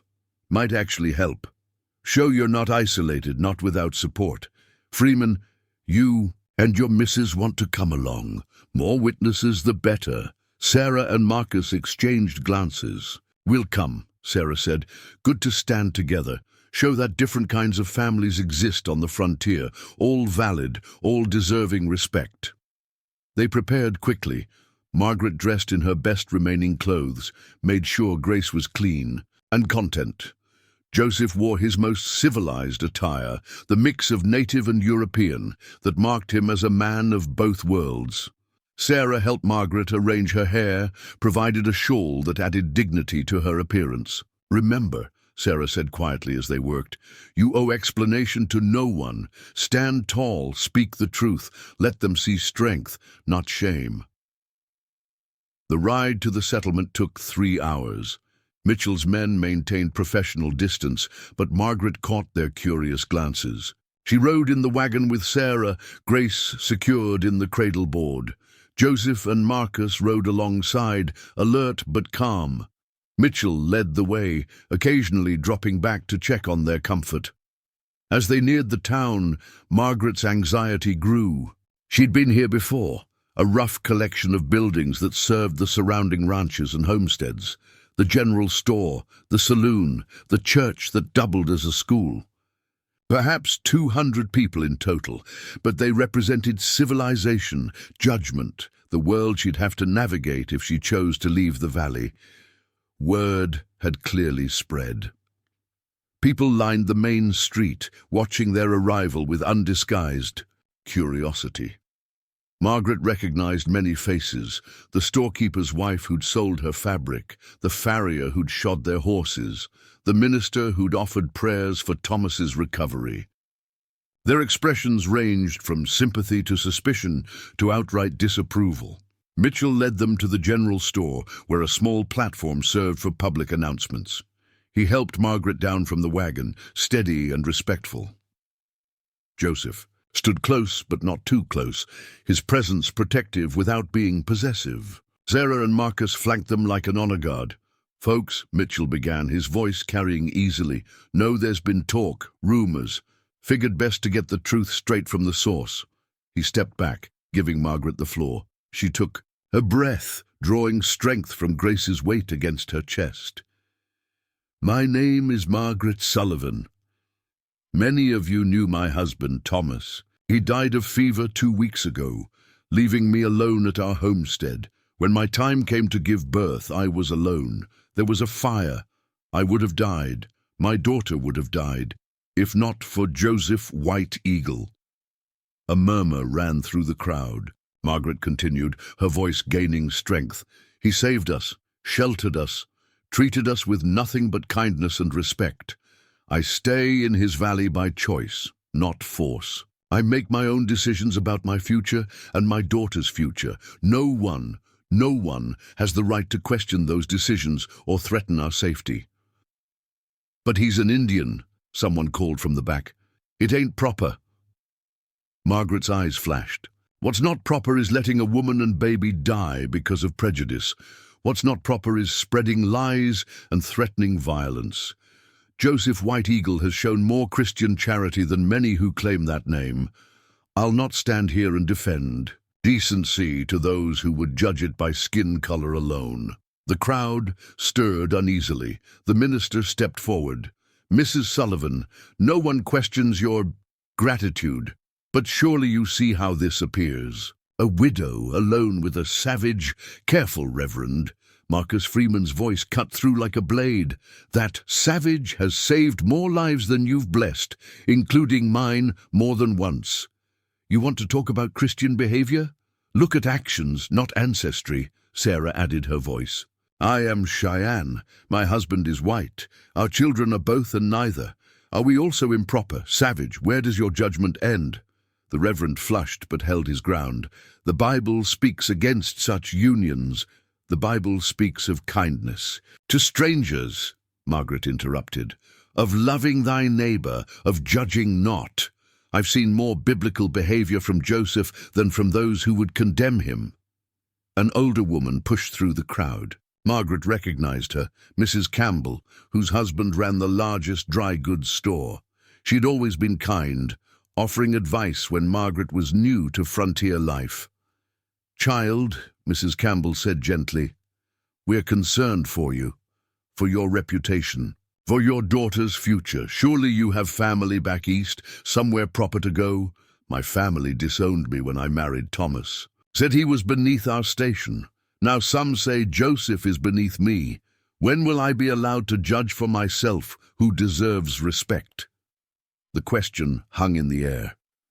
Margaret saw various reactions ripple through the crowd, some shamefaced, some defiant, some thoughtful. Jake Prescott stood near the saloon, his head bandaged, his expression sullen. But he said nothing, perhaps aware that his credibility was shot. Mitchell stepped forward again. Think we've heard enough. Mrs. Sullivan's made her position clear. She's no captive, needs no rescue. Anyone who troubles her or White Eagle will answer to the law, and to me personally. That clear? A general murmur of assent, though not enthusiastic. The crowd began to disperse, but not before many took long looks at Margaret, at Grace in her cradleboard, at the unlikely group standing together on the platform. The storekeeper approached hesitantly. Mrs. Sullivan, got some supplies ordered. For your husband, arrived last week, didn't know what to do with them. Margaret felt tears threaten. Thomas's last order, probably tools for spring planting, seeds for the garden they'd planned. Dreams that would never grow now. I'll take them, she said quietly. Mr. White Eagle can transport them. The transaction was completed quickly. The supplies included not just tools, but fabric, thread, even some toys Thomas had ordered for the baby. Each item was a fresh wound, a reminder of the future they'd lost, but also potential. Seeds could grow in new soil. Tools could build different dreams. As they prepared to leave, several women approached. Not the judgment Margaret expected, but offers of help. Baby clothes their children had outgrown, preserved food for the winter, even some precious books. The frontier, for all its hardships, could surprise with generosity. You're strong, one young woman whispered, pressing a knitted blanket into Margaret's hands. Wish I had your courage, to choose for myself, to stand up to them all. The return journey was quiet, each lost in thought. As they entered the valley, the sun was setting, painting the sky in brilliant oranges and purples. Joseph helped Margaret down from the wagon, his hands gentle but impersonal. The day had changed something between them, made public what had been private, acknowledged implications they'd both avoided. That evening, after Sarah and Marcus had left for their own valley, Margaret and Joseph sat by the fire. Grace slept in her cradleboard, peaceful and unaware of the day's drama. The silence stretched, comfortable, but weighted with unspoken thoughts. They'll leave us alone now, Joseph finally said. Mitchell keeps his word. Others will follow. Some will, not all. There'll always be those who judge, who hate what they don't understand. Yes, question is it worth it to you? The judgment, the isolation? Could still go to the trading post, start fresh where no one knows. Easier path. Margaret considered. Today had shown her what staying meant, not just shelter in a valley, but a choice that would define her daughter's life. Grace would grow up marked as different, caught between worlds, but she'd also grow up with examples of strength, of cultures bridging differences, of love that transcended boundaries. Thomas used to say the easy path rarely leads anywhere worth going. She looked at Joseph directly. I want to stay through winter, through whatever comes, if you'll have us. Joseph's expression softened. Valley is a sanctuary. You are welcome as long as you choose. But Margaret... He used her name rarely, the sound of it intimate in the firelight. Must be clear. I offer friendship, protection, home, nothing more. Heart still belongs to ghosts, may always. I understand. My heart is no different.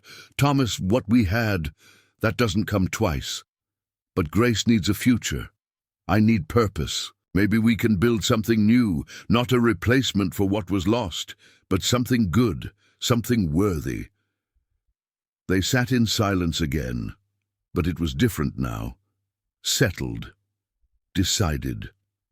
Outside, an owl called, and its mate answered. The fire crackled. Grace stirred, made small sounds, settled again.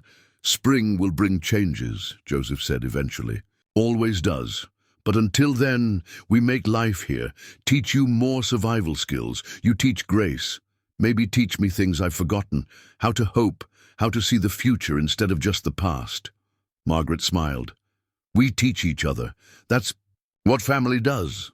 All kinds of family, even unexpected kinds. The word hung between them, family. Not romantic love, not passion, but something perhaps deeper. Bonds forged in crisis, strengthened by choice, validated by mutual respect. The frontier demanded new definitions, new ways of being. Tonight, in a hidden valley where ancient spirits offered sanctuary, 3 broken people began writing those definitions for themselves. Winter settled over the valley like a heavy quilt, transforming the landscape into something from a fairy tale. Snow fell in thick curtains, muffling sound and smoothing away the rough edges of the world. The stream froze solid except where the hot springs kept patches of water flowing. Ice crystals formed fantastic sculptures on the cliff faces, catching sunlight like scattered diamonds. Margaret had never experienced winter quite like this. In Philadelphia, winter meant coal fires and social calls, skating parties and holiday preparations. On the homestead with Thomas, it had been a time of struggle against cold and isolation. But here in Joseph's Valley, winter felt different. Not an enemy to be endured, but a season with its own rhythms and beauties. She learned to read the subtle signs of weather changes, to understand which snowfalls meant danger and which brought opportunity. Joseph taught her to identify animal tracks in fresh snow, to set snares along rabbit runs, to ice fish in the deeper pools. Her hands grew calloused from new tasks, scraping hides, smoking meat, maintaining the fire that must never be allowed to die completely. Grace thrived in the crystal air, growing round-cheeked and bright-eyed. The cradleboard allowed Margaret to carry her while working, and the baby seemed content to observe the world from her secure perch. Sometimes, watching Joseph's face soften when Grace gurgled at him, Margaret caught glimpses of the father he'd been. The tenderness loss hadn't managed to destroy. They developed routines that felt both foreign and natural. Mornings began before dawn, Joseph building up the fire while Margaret nursed Grace. Breakfast was simple but filling. Cornmeal mush, dried berries, tea made from pine needles and wildflowers. Then came the day's work, endless in variety, but necessary for survival. One morning in deep January, Margaret woke to find Joseph already gone, unusual for him. Fresh snow had fallen overnight, and his tracks led toward the northern ridge. She completed morning chores, fed Grace, and was contemplating searching for him when he appeared at the door, his expression troubled. "Soldiers," he said without a preamble. "Cavalry patrol, camped just beyond the North Pass." Margaret's heart tightened. "Looking for us?" "No. Hunting. But—" He paused, choosing words carefully. "Hunting ghost dancers, religious movement among my people, government fears it, and once it stopped." She'd heard whispers of the ghost dance, a spiritual revival sweeping through native communities, something about bringing back the buffalo, making white men disappear, returning to the old ways. The details were vague, filtered through fear and misunderstanding. "Are they in danger, your people?" Joseph's jaw tightened. Some joined the movement, desperate people seeking hope. Now soldiers hunt them like animals. If patrol finds the winter camps, Margaret understood. Somewhere beyond their sanctuary, Lakota families huddled in winter shelters, practicing ceremonies the government had outlawed, clinging to promises of renewal. The presence of soldiers meant potential massacre. "Can you warn them?" "My cousin, Red Hawk, leads one group. His camp is 2 days north. Could reach them, but—" He gestured meaningfully at Margaret and Grace. "Go," she said immediately. "We'll be fine. You've taught me well." Joseph shook his head. "Cannot leave you unprotected. If soldiers come here, find white woman with an Indian. Ask questions." "Then I'll handle it. I'm not afraid of soldiers. Not anymore. This was the truth. After facing death by fire, standing up to the town's judgment, Margaret found her fears had rearranged themselves. Your people need warning. Go. They argued briefly, but Margaret's determination won. Joseph spent the morning preparing, gathering supplies, checking weapons, ensuring Margaret knew every defensive position and escape route. He showed her signal fires that would bring Marcus Freeman if needed, and reminded her where emergency caches were hidden. 3 days, he promised. Less if possible, bar door at night, trust no strangers. Then he was gone, vanishing into the white wilderness with the same silent skill that had brought him into her life. Margaret stood on the porch, Grace in her arms, watching empty forest swallow his tracks. The valley suddenly felt vast and lonely. She kept busy through the day, mending clothes, preparing food, telling Grace stories to fill the silence. As afternoon waned, she ventured to the hot springs for water, the familiar path seeming longer without Joseph's presence. The springs steamed in the cold air, creating a pocket of warmth that felt almost magical. Margaret was filling her water containers when she heard it, the jingle of spurs, the crunch of boots on snow. She turned to find 3 soldiers emerging. From the trees, their blue uniforms stark against the white landscape. The sergeant, a weathered man with calculating eyes, touched his cap. "Ma'am, didn't expect to find anyone out here, especially not a white woman." Margaret straightened, channeling every ounce of her Philadelphia breeding. "Good afternoon, Sergeant. I'm taking the waters. These springs have medicinal properties." The soldiers exchanged glances. One, younger with nervous eyes, asked, "You alone out here, Mom?" "My husband is hunting," she lied smoothly. "Should return soon. We winter here for my health. The mountain air agrees with me." The sergeant's eyes narrowed. "Funny, tracked an Indian to this valley. Lone man moving fast. You wouldn't know anything about that?" Margaret allowed irritation to color her voice. "I've seen no Indians, Sergeant, though I fail to see why it would concern me if I had. We're not at war, are we?" "Depends on your perspective, ma'am. There's been trouble. Religious foolishness getting the tribes stirred up. This ghost dance nonsense, making them bold, dangerous. Dangerous. They're dancing, Sergeant, praying. Since when is that a crime?" The young soldier shifted uncomfortably. "It's not just dancing, ma'am. They believe their Messiah is coming, that the white man will vanish, that Buffalo will return, getting them all worked up talking about uprising." Margaret nearly laughed. "They're starving on reservations, their culture outlawed, their children taken, and you're afraid of their prayers? Perhaps if we gave them reason to hope for this world, they wouldn't need to dream of the next."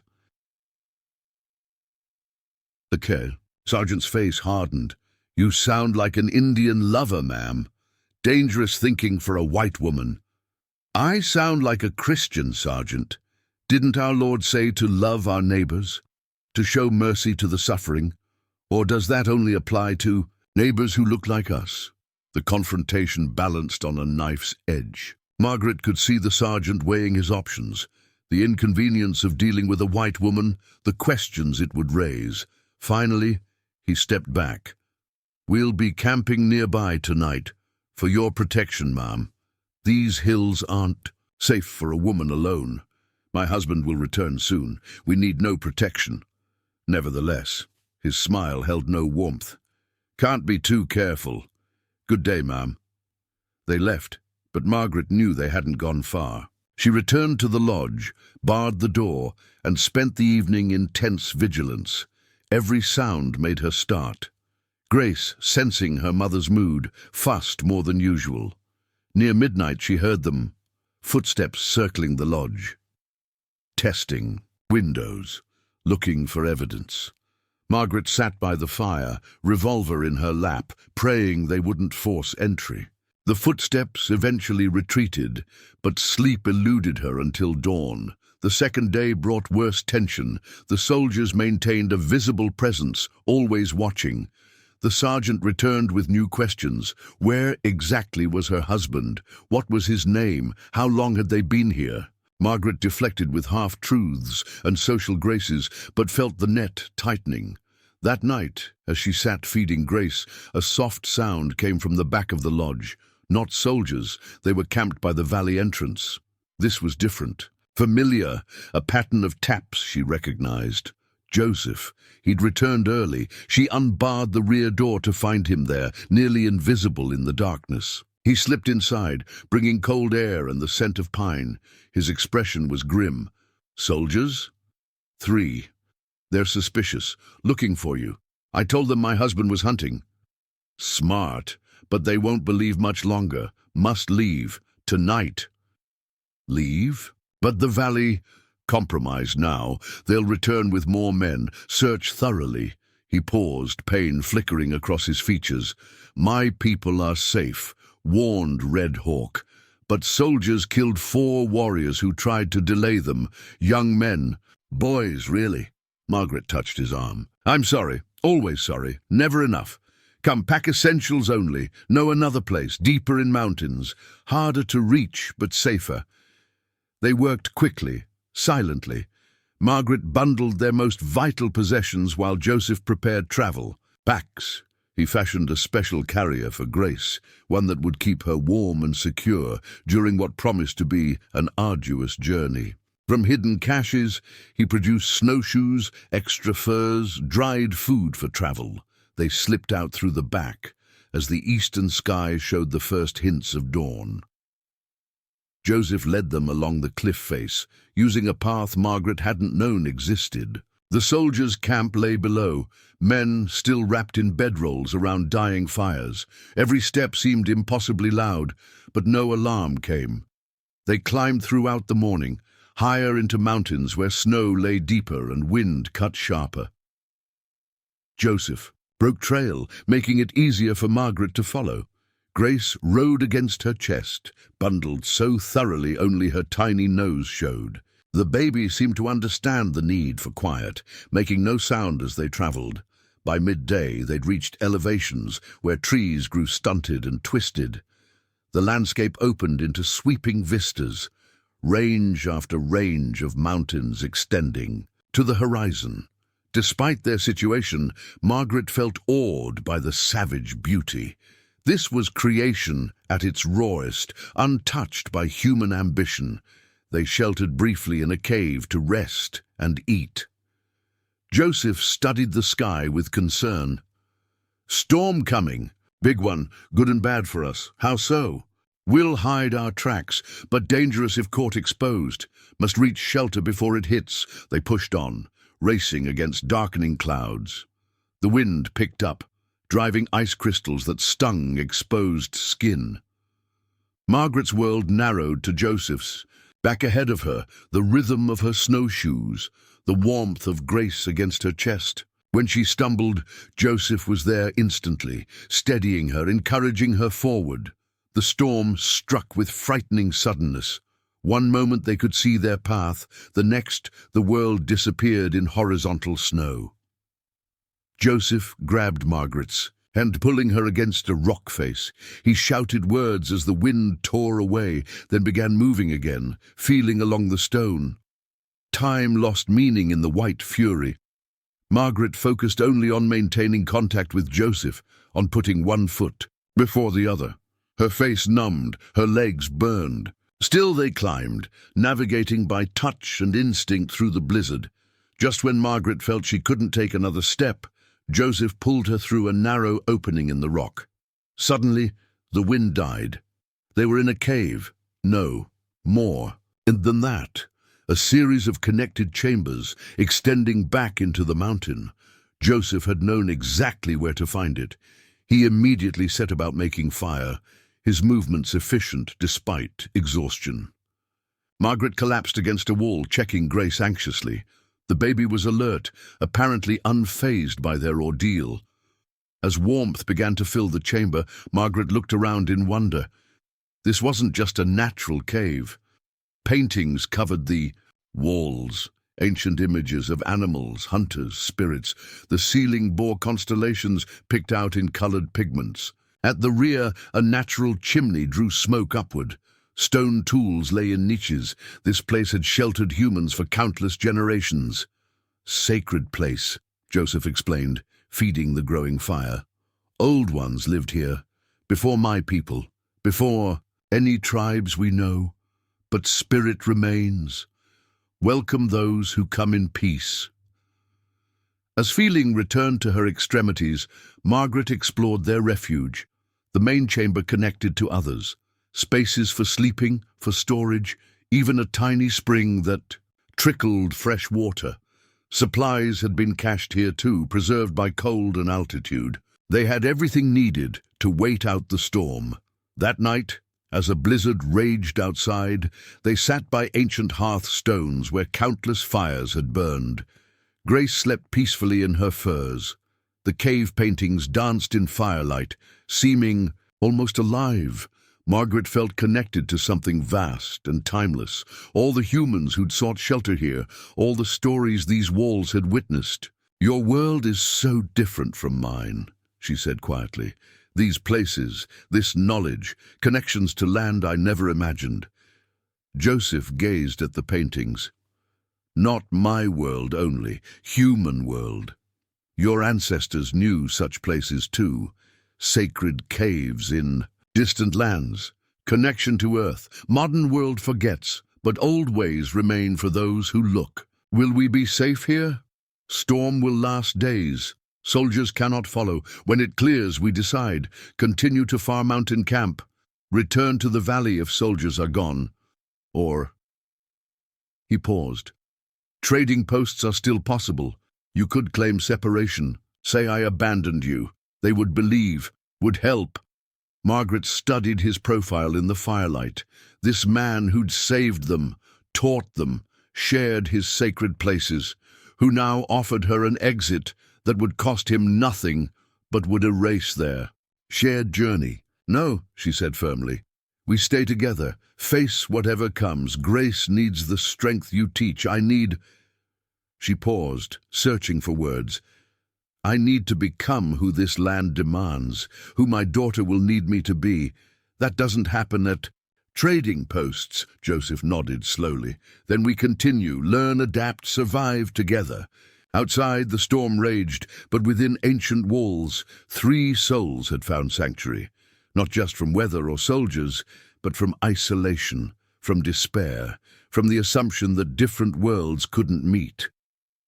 In a cave painted by the first, dreamers' new dreams took shape, dreams of family beyond blood, of strength beyond tradition, of futures written by those brave enough to step outside the lines others drew. The fire burned low, the paintings kept their eternal watch, and in the sheltering dark, hope grew quietly, steadily, like spring beneath winter snow. The storm passed after 3 days, leaving behind a world transformed. Snow lay so deep it had reshaped the landscape, filling ravines and creating new contours. The sun emerged brilliant and cold, making the white expanse sparkle like a field of diamonds.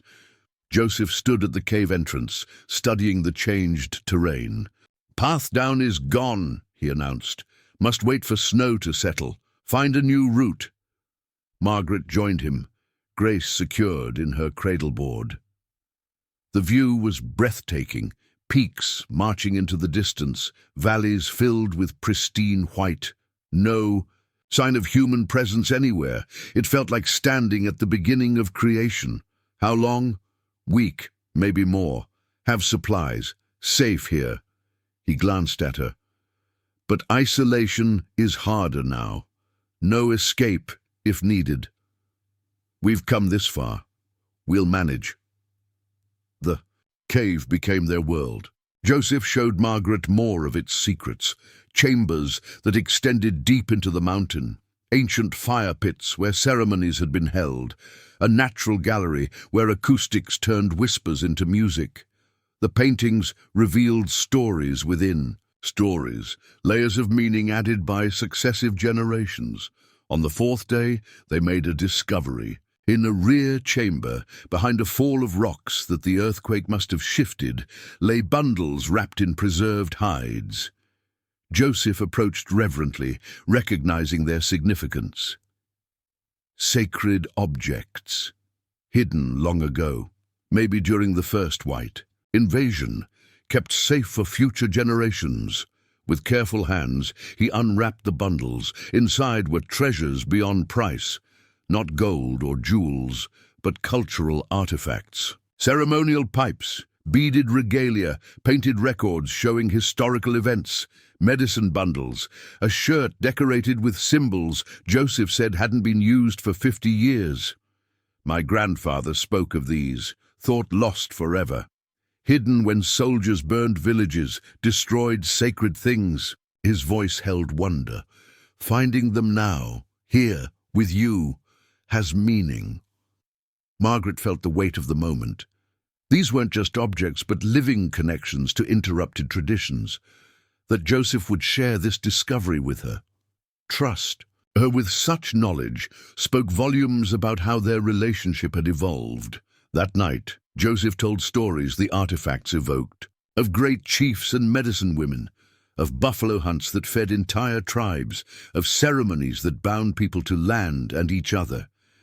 Margaret listened, mesmerized, while Grace seemed to follow every word with serious baby attention. She understands, Joseph said, noticing. Blood knows blood. She carries all ancestors, yours and those of this land. Bridge between worlds. Margaret looked at her daughter with new eyes. Grace would grow up with stories from both traditions, would walk easily, in spaces others found impossible to navigate. The responsibility felt enormous, but also right. On the 7th day, they attempted descent. Joseph had found a possible route, treacherous but manageable. They roped themselves together for safety, Joseph leading, testing each step. The journey took hours, with several close calls when snow bridges collapsed or hidden ice sent them sliding. By afternoon, they reached the tree line. The forest felt welcoming after the exposed mountain faces. Joseph led them to a sheltered grove where they made camp, exhausted but triumphant. Tomorrow we reach a new valley, he said, higher than first, more hidden, but also harder living, must decide if it is suitable. That night brought unexpected visitors. A wolf pack drawn by their fire circled at respectful distance. The alpha, a magnificent grey male, sat just beyond the light's reach, studying them. Margaret tensed, but Joseph remained calm. Old friends. This pack knows me, helped them once, injured a female. They remember. As if understanding, the alpha rose, gave a long look, then led his pack away. The encounter felt like benediction. Wild, accepting, tamed, another bridge crossed. The new valley, reached late the next day, proved even more beautiful than the first. Smaller, but more protected, it cradled a frozen lake that Joseph said teemed with fish in summer. A cabin stood on the southern shore, older than Joseph's lodge, built in traditional style but solid still. Hunting camp, Joseph explained. My uncle's, unused since he passed. Needs work but has good bones. They spent days making it habitable.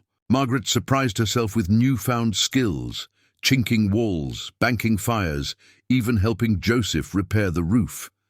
Her hands grew rougher, but more capable. She felt herself changing, becoming someone her Philadelphia family wouldn't recognize, but who felt more truly herself. Spring arrived suddenly. One day they woke to dripping icicles, the next to rushing meltwater.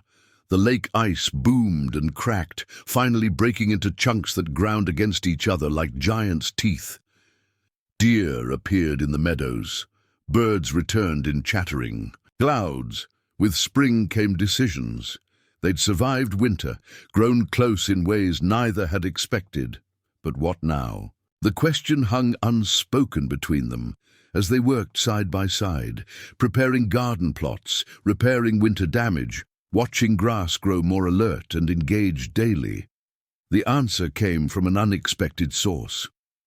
Marcus Freeman arrived one afternoon, bringing news from the outside world.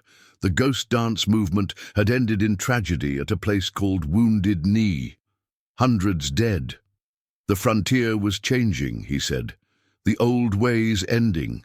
The government was pushing final solutions to the Indian problem.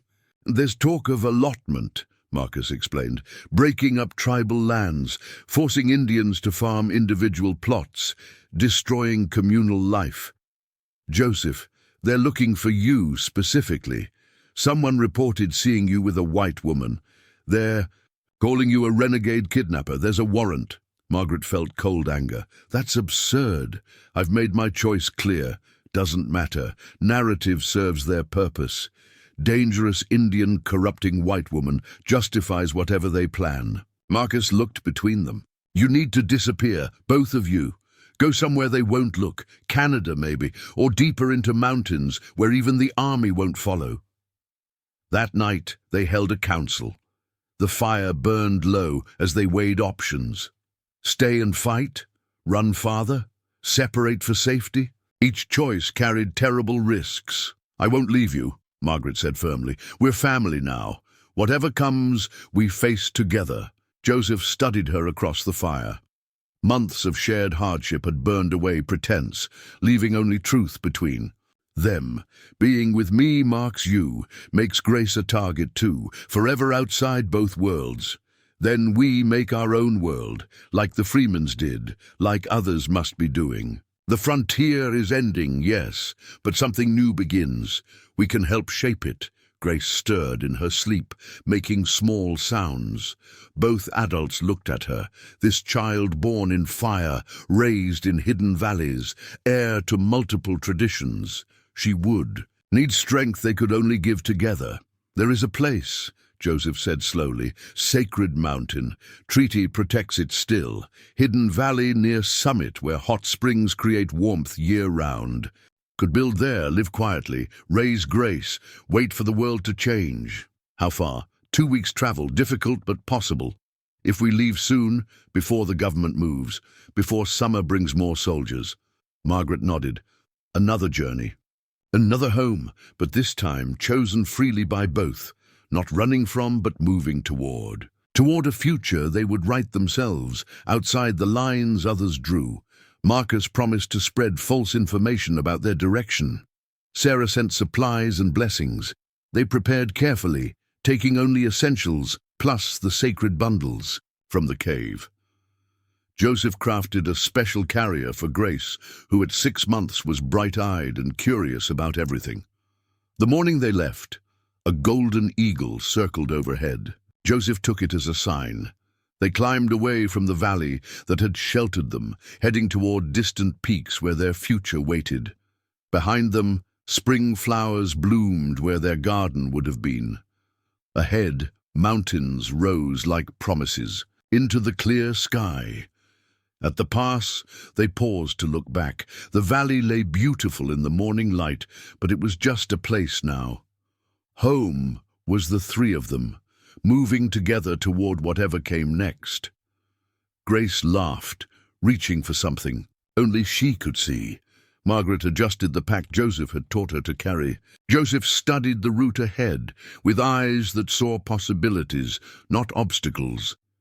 They walked forward together, 3 souls bound by choice and circumstance, writing a story the world didn't expect, but couldn't prevent. Somewhere ahead waited a place where they could simply be. Until then, the journey itself was home enough. 7 years had passed like seasons in the hidden valley of the sacred mountain.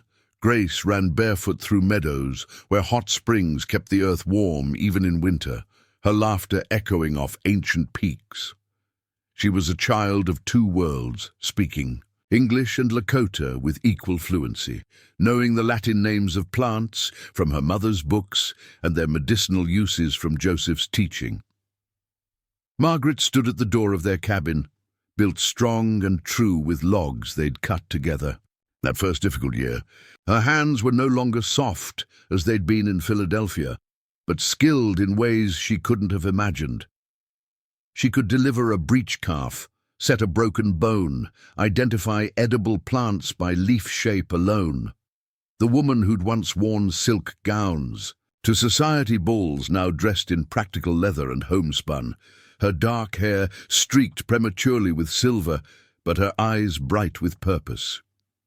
Joseph emerged from the forest with Grace perched on his shoulders, both carrying baskets of late summer herbs. The years had aged him too, but gently. The grief that had once shadowed his features had softened into something more like acceptance. He smiled more now, especially when teaching Grace the stories painted on their home's walls. Tales from both traditions woven together into something new. "Mama, look!" Grace called, holding up a handful of roots. "Father says these will help with your headaches. We found them by the Eagle Rocks." Margaret smiled at how naturally Grace used both terms, mama and father, English and Lakota words, blending in her speech like streams joining into a river. Their daughter was growing tall for 7, with Margaret's determination and Joseph's quiet strength, Thomas's green eyes, and the rich brown skin that marked her mixed heritage. "Well done, little bird. Wash them carefully and we'll dry them for winter." As Grace ran to comply, Joseph set down his basket and studied Margaret with the careful attention that had become second nature. "Your dreams were troubled again last night." She nodded. The dreams had been coming more frequently, not nightmares exactly, but urgent visions. Faces of children she didn't recognize, voices calling in languages she didn't understand, a sense of purpose unfulfilled. The same ones, children lost between worlds, like Grace might have been without. She gestured at their life, their home, the sanctuary they'd built. Joseph was quiet for a long moment, then, "The spirits send such dreams for a reason. Perhaps it is time to open our sanctuary, share what we've learned." It was a conversation they'd had before. Their valley had remained hidden, protected by treaty rights and geographic isolation. But the world beyond was changing rapidly. They heard fragments when Marcus visited. Indian boarding schools forcing children to forget their languages, mixed-blood children rejected by both communities, families torn apart by policies designed to civilize through separation.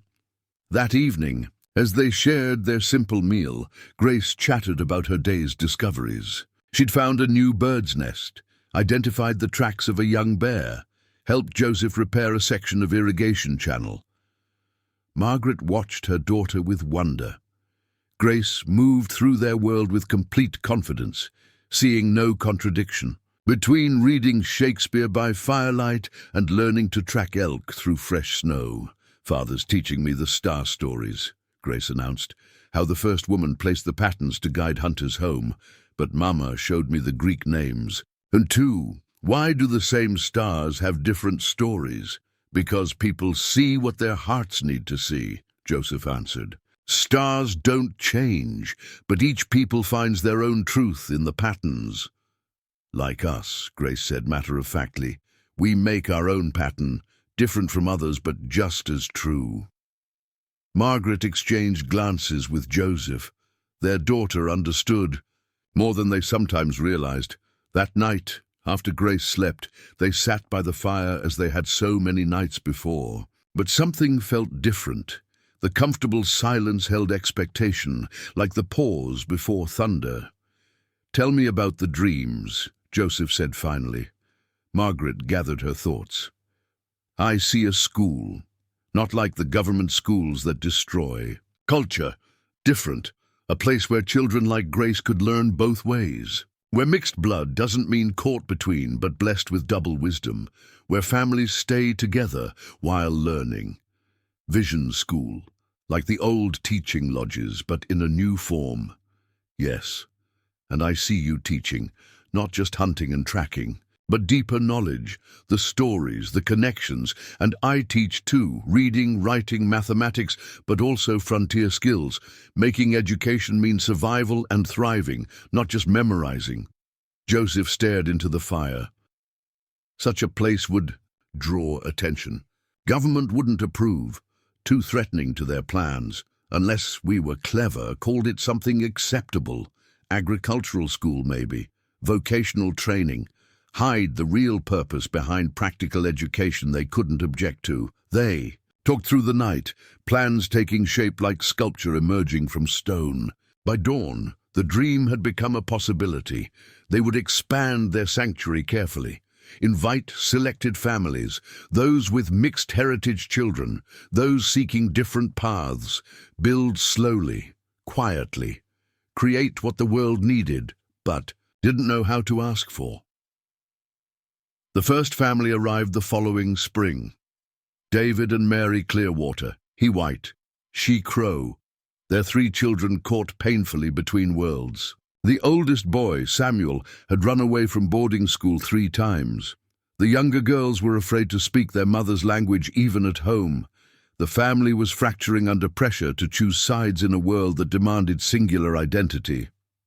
Margaret watched Grace approach the newcomers with characteristic directness. Within an hour, she was showing Samuel her favorite fishing spots. By evening, the girls were helping her feed the chickens, giggling at the rooster's pompous strutting. Children, Margaret reflected, found bridges adults couldn't see. More families followed. Juan and Rebecca Valdez, whose children carried Apache and Mexican heritage. The Changs, whose son was half Chinese, half Sioux, welcome nowhere. The Antonellis, whose adopted Blackfoot daughter was struggling in white schools. Each family brought skills, stories, traditions to share. Joseph supervised construction of new cabins, each built with respect for the land. Margaret organized classes that honored all traditions. Morning lessons might include Shakespeare and algebra, alongside hide tanning and plant identification. Afternoons brought language classes where children taught each other words from their various heritages. Evenings were for stories. Every culture represented adding threads to a tapestry none could have woven alone. Grace blossomed in the company of other children. She became an assistant teacher, translator, and bridge builder. Watching her help, a Korean Lakota boy find pride in his dual heritage, or teach a German Cherokee girl traditional beadwork, Margaret felt the rightness of their path.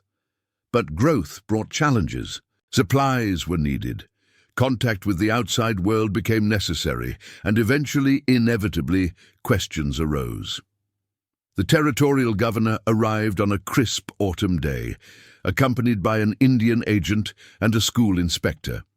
Their faces were stern with official disapproval as they surveyed what had been reported as an irregular educational establishment. Mrs. Sullivan, the governor began, then paused.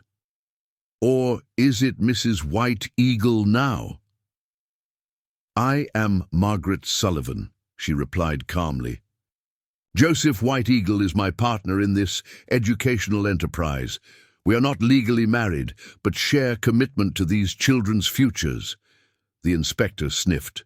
Most irregular. These children should be in proper schools. Indian children especially need civilizing influences. They receive those, Joseph stepped forward, along with practical skills, traditional knowledge, languages that may prove valuable as our nation grows more connected to the world. We prepare them for futures we cannot fully imagine. The governor studied the children working in the garden, others practicing letters on slate boards under trees. I see white children learning alongside Indians. This promotes understanding, Margaret interrupted. Cooperation, mutual respect. Are these not American values? The Indian agent spoke up. The mixing of cultures creates confusion. Children need a clear identity. These mixed bloods especially must choose which world they belong to.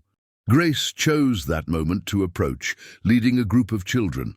They carried a traditional drum alongside a violin, wore clothing that mixed cultural elements naturally. Without prompting, they began a performance.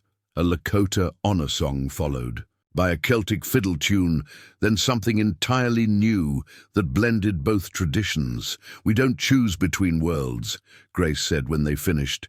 We make new ones. The officials departed without closing the school, though Margaret suspected the reprieve was temporary. Word of their experiment spread. Some condemned it as dangerous mixing, others saw hope for a different future. Letters arrived from distant places, parents seeking help for children caught between cultures, teachers interested in their methods, even scholars wanting to document their approach. One letter stood out. It came from Thomas's sister in Boston, whom Margaret hadn't heard from since his death. The tone was different from the condemnation she'd expected. "My dear Margaret, word has reached us of your extraordinary work. I confess I was wrong to oppose your marriage to my brother. He saw something in you that convention obscured. Now I understand. You are building what he dreamed of, a place where divisions matter less than shared humanity. I am elderly now, with no children of my own. I wish to support your school. Enclosed is a bank draft. Use it to expand your mission. Make my brother's dream live." The gift was substantial. It allowed them to build proper classrooms, acquire books, develop curriculum that satisfied government requirements while preserving their deeper purpose. They hired additional teachers. Sarah Freeman taught traditional crafts, Marcus offered wilderness skills, and a Chinese scholar named Li Wei brought mathematics and astronomy from another ancient tradition. Years passed.